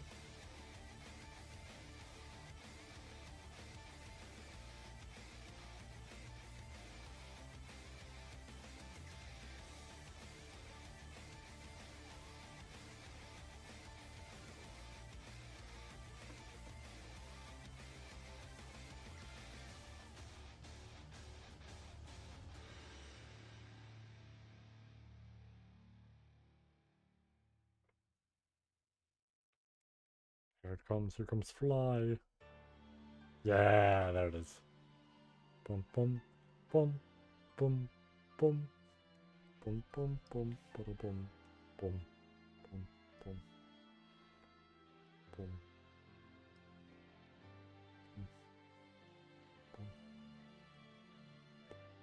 boom.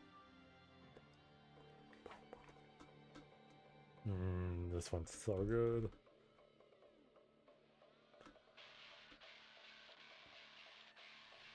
I quickly turn this off so I can copy it.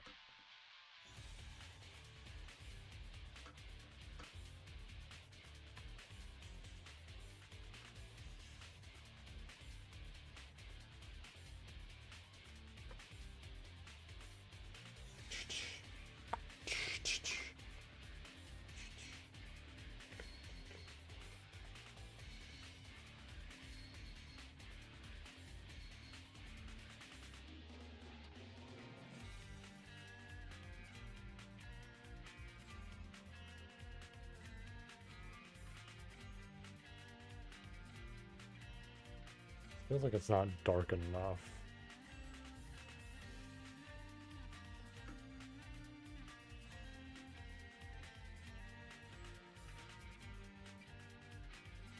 There.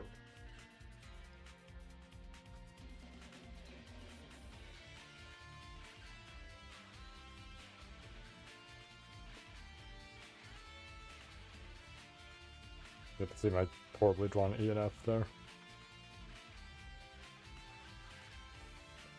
I'll go back and fix that after.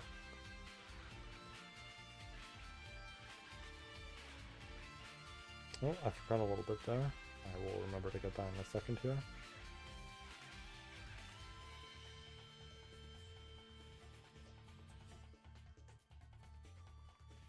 Let's fix that up. Oh, that's part of the, yeah. Because I usually like to do fill. Yeah, so that's why. Did it get rid of it? Seems like it has.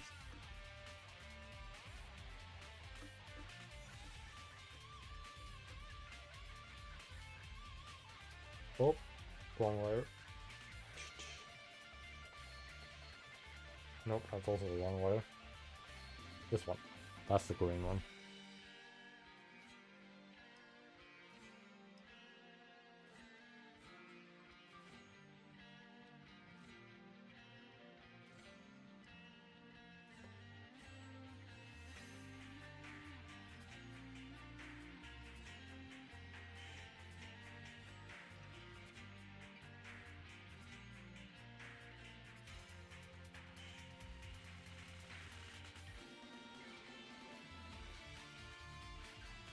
Just checking the color.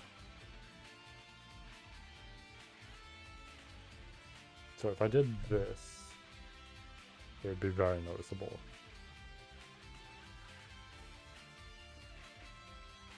So I don't want to retain that color in there, but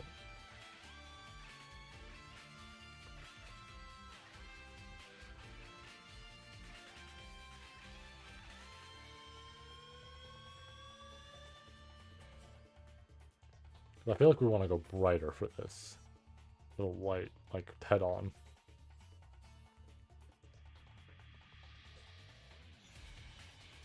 I don't know if this will include the outro. Probably won't.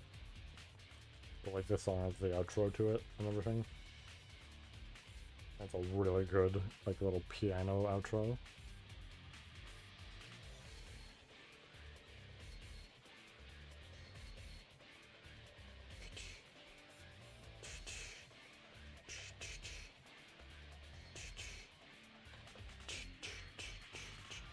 Yeah! Boom, boom, boom, boom, boom, boom, boom, boom, boom, boom, boom, boom.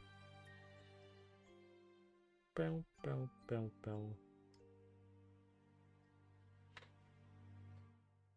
Okay. Well, like I said, we were gonna go to fly. We went to fly. We'll save it there. Stop with all this. Hi, Akiyama.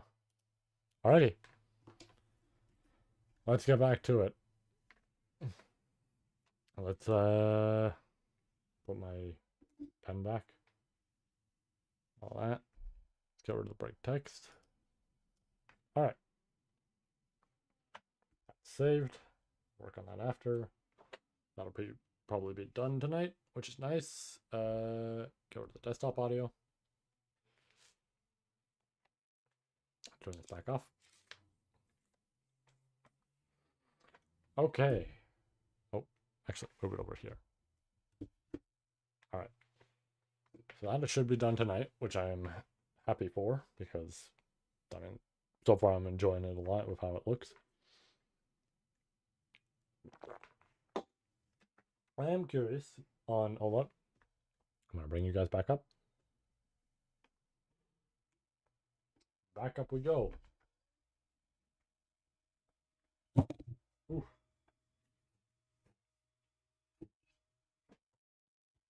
Okay. I'm curious if anything's going on in other places. I'm just gonna double check.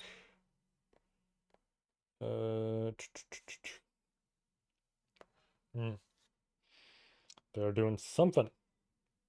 I don't know what, but they're doing something. I shall find out what it is soon enough. I could always go on Steam and check. Let me go on Steam and check. I'm snooping. If they're in here, I'm snooping. I'm snooping.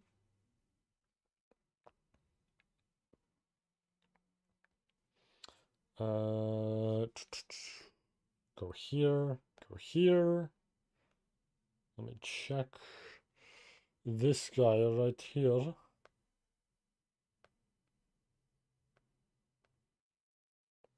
I've played. Okay. He might just be doing that. Alright. Fair enough. Fair enough. Let's get back to it though.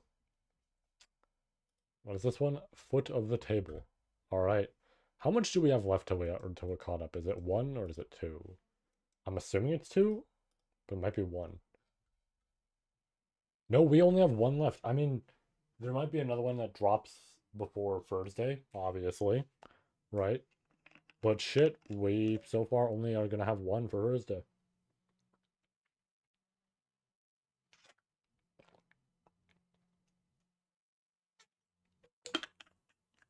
Oh, alright. Interesting. Very interesting. That means if we can get 2 done Thursday, let's say there's another released, if we can get 2 done, we're all caught up. And if there's no second one, we're all caught up on Thursday. Just in general. That's great. In my opinion, that's perfect because I'm going to be away on Friday. Mention that later later that day on Thursday, I'm going to be away. So you know what? If we're just pretty much ready for Saturday or something like that, I'm cool with that. I am a-okay with that. Okay. One more drink, and then we're good to go. Ooh, excuse me.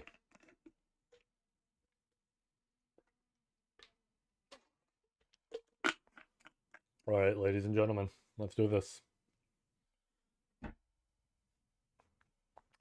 Tempestuous wind and land, collisions of preeminent power, as if being composed was truly a new stanza of legend.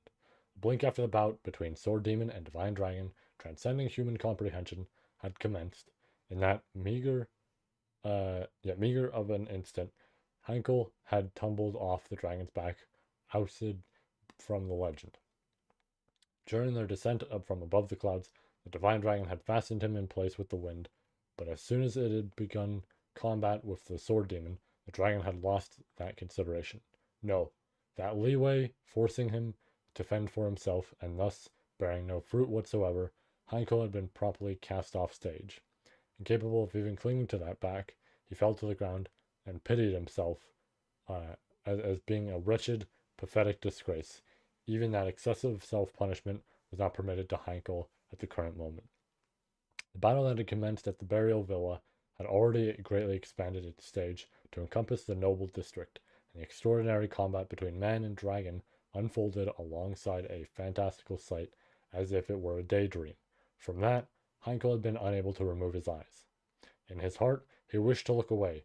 Not only did he want to avert his gaze, but he wished to turn his back and run away. If that would not come to fruition, then he wanted to hold his head and cower, plug his ears, and reject everything. But he could not. He could not do that. As Wilhelm van Astrea swung his sword, how could Heinkel attempt to avert his gaze?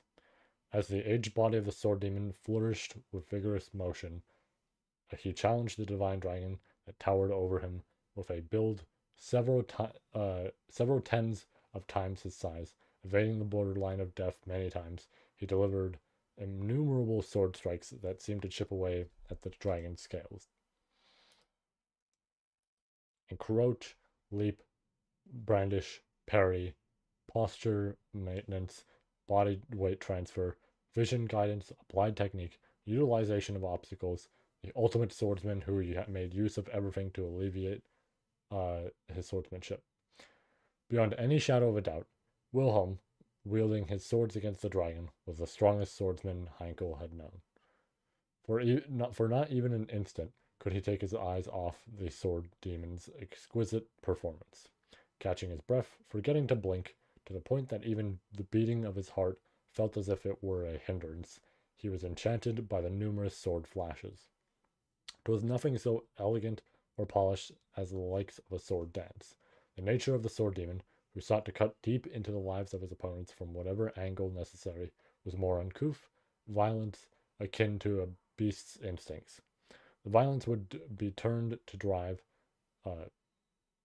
sublimated from drive to technique, finally arriving at the legend vying against the divine dragon.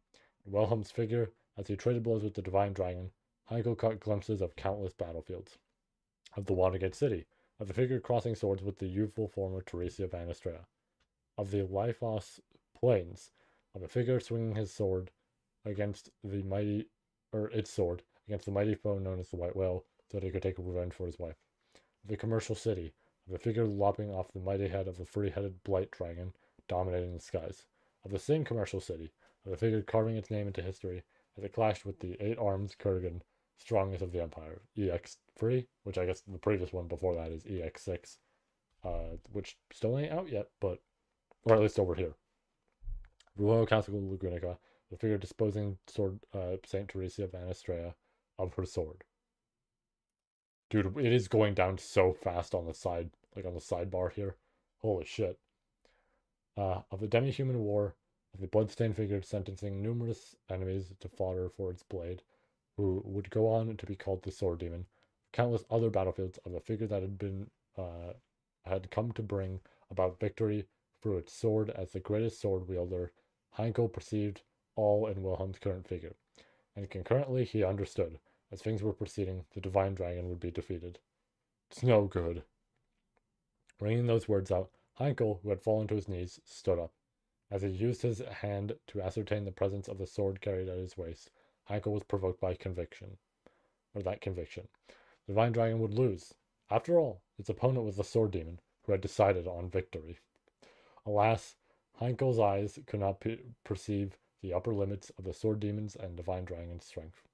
Just at how those who stood upon the ground could not be sure of the scenery present above the clouds, even supposing there had unfolded a scenery beyond their wildest imaginations. Imaginary? The fuck? They would never get to lay their eyes upon it. Hence, there was no other choice but to put his shoddy imagination to work and envision it. Thus, in the world conjured by Heinkel Estrella's meager imagination, the divine dragon would succumb to the blade of the sword demon. Considering the preconditions, the divine dragon had been at an overwhelming advantage going into this fight. Even as Heinkel saw it, the sword demon's blades pierced not the divine dragon's scales, and even after attempted assaults, a decisive blow had yet to be delivered. Conversely, each and every one of the divine dragon's attacks were lethal, such that even a graze a few millimeters deep would rob the sword demon of his life, scattering his corpse to the battlefield. Quick drink. Yeah, dude, it is going so fast on that bar. I feel like we're going to be done in no time. This might not even take half an hour.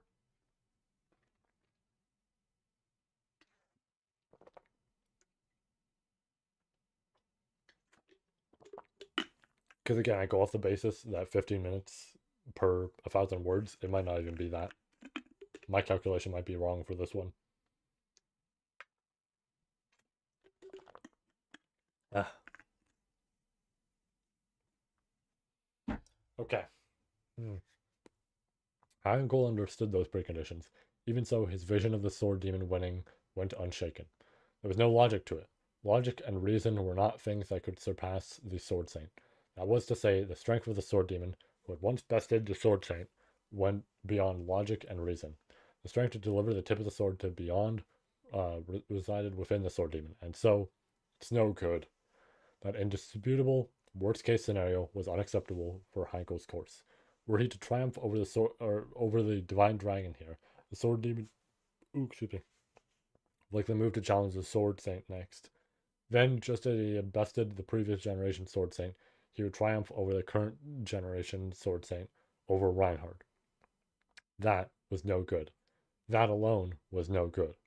There were many obstacles in the way of realizing such a battle, such as the presence of the Witch of Envy that Aldebaran was utilizing for some method, but even without such elements, it was no good.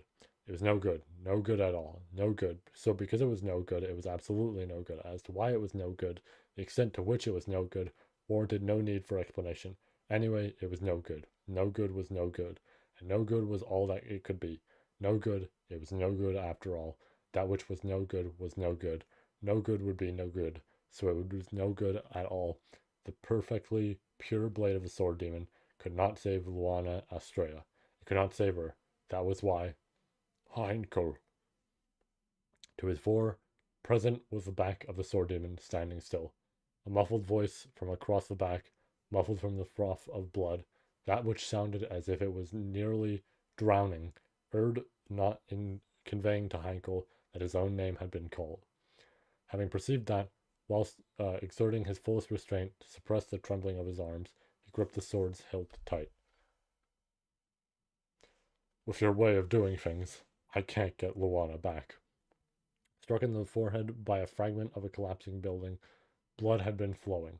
Blown away many times by the blasting shockwaves, he had also found himself being trapped under a collapsing pillar.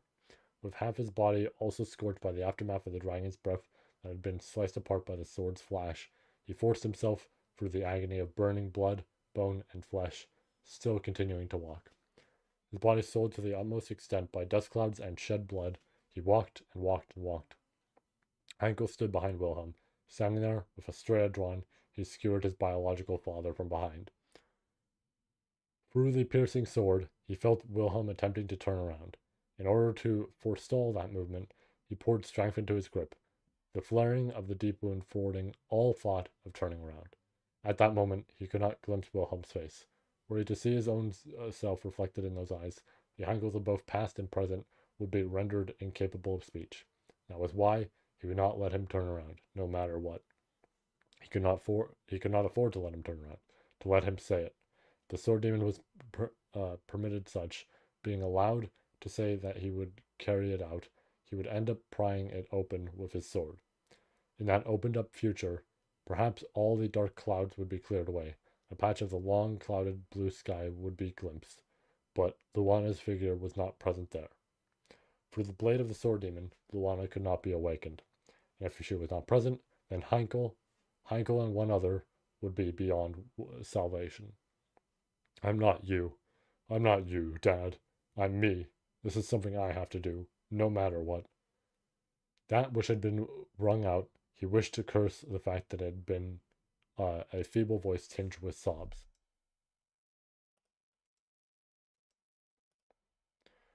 Grit your teeth, good for nothing. Put strength in your voice, coward. Do you really have time to hang your head, craven? Even with these hands, this sword stained with father's blood, you can't even stifle the roots of your teeth quivering, the sensation of heat in your eyes, the feeling of all your insides crawling like worms, making you want to just spill everything out, you parasite. Bragging about how you settle your resolve. Since when have you ever been able to fool your your wavering self, you pant wetter? Oh, pant wetter. You utter moron. With unceasing curses, Hankel negatively spurred himself onward. To Hankel's ears was delivered a reprimand not of his own, yet one that could only have been in agreement with him. The voice had been had not been drowning in blood, and after his cheeks tensed at that fact, Hankel gazed in amazement. To his fore, he locked eyes with Wilhelm, whom he had been attempting to prevent from turning around. Looking at his hands, the sword was in the same position. Nevertheless, the reason Wilhelm had been able to turn around was because he had twisted his body, forcibly removing himself from the sword piercing his torso. Naturally, blood would flow once a sword was removed from the wound, and if it had been forced out, the wound would have expanded. But the sword demon had removed the blade himself. After all, had he not done so, he would not have been able to turn around. Heinkel. Leaving Heinkel speechless with that outrageous deed, Wilhelm called to him again. I'm going to take a drink here. Quick drink.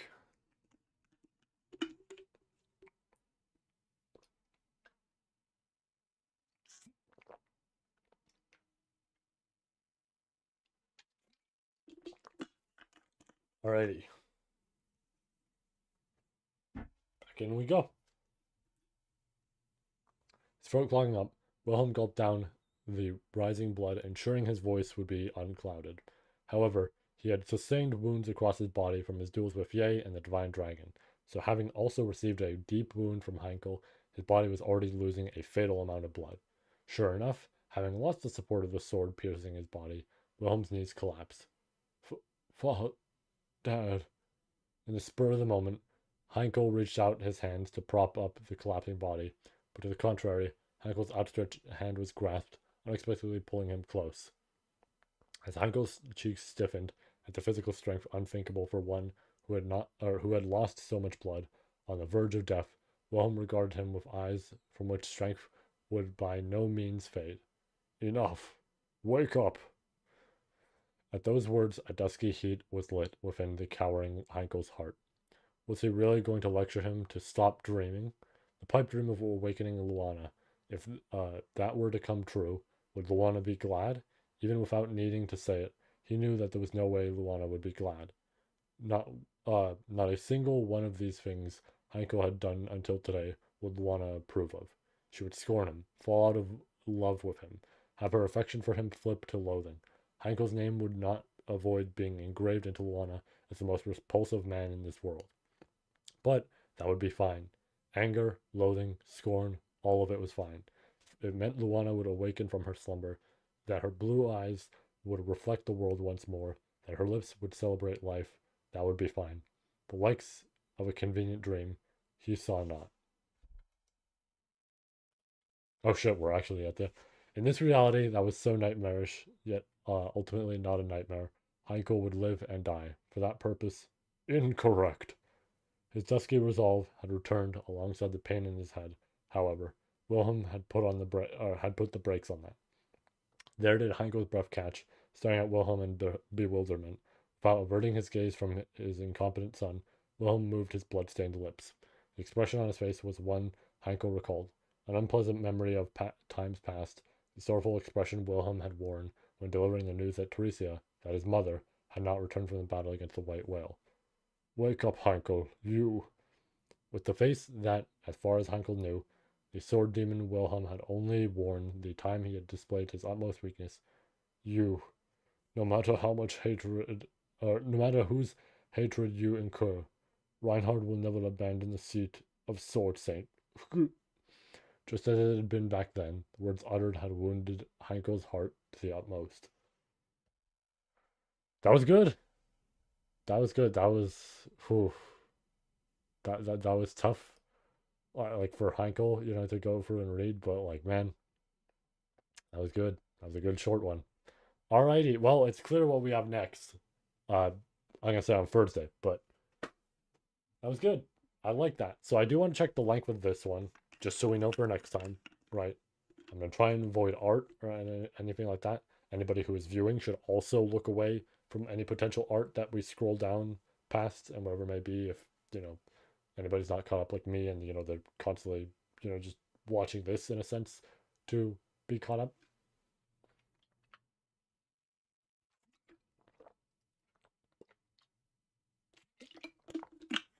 That was good. I like that. Oh, I forgot to go back and like that art. My bad. I made an oopsie. I just realized I gotta go and like that art. I get a big ol' like. Whoa. Okay. So, right. We're gonna check the count on this. No images past this one. So, good news for that. Can I? Thank you. I guess we'll just scroll down. All right, so we're looking away. We're not looking at it. We're looking away. We're here. That's trivia. All I saw is the word smiling. That's about it. I didn't see anything else. Okay, this is going to be a shorter one for Thursday. That works out well. That works out well because even if a new chapter comes out, good news is we can still get it done. That's great. That's perfect. Okay. Very cool. I am very glad about that. That is awesome. Okay. So, with that, we're going to end off here. These were some great chapters about Wilhelm. I'm excited, right? I want to see more with what's going on here. And we probably will. That'll just be later. But next one, we get Al and Roy and all that, and that's going to be fun. So, excited for that on Thursday. I'm going to head out here. It is late. I didn't imagine we'd get to 11, but we were talking for a while. And, I don't mind, right? I love to talk to all of you guys and just mention all this sort of stuff that like speaking about when it comes to writing and series I like and all that, and my own writing, whatever it may be. So I was cool with that, right? It definitely could have been like an hour shorter. Technically, it would have been 10 like I expected, but again, it doesn't really matter to me. It always works out. Uh, but yeah, with that said, like I said, but I'm saying said a lot. We're gonna head out here. So thank you all for joining me. We will be back Thursday. I'm gonna try and do it early Thursday so that when I have to head out early or not earlier, later in the day, it all works out, right? We can still stream and then I can head out, do what I have to do, and then we'll be back Saturday, assuming there's a new chapter or something like that, whatever it may be. Boom. Um, Depending on how long it takes on Thursday, like if it takes absurdly long for whatever reason, uh, excuse me, there's a chance that I kind of call it early.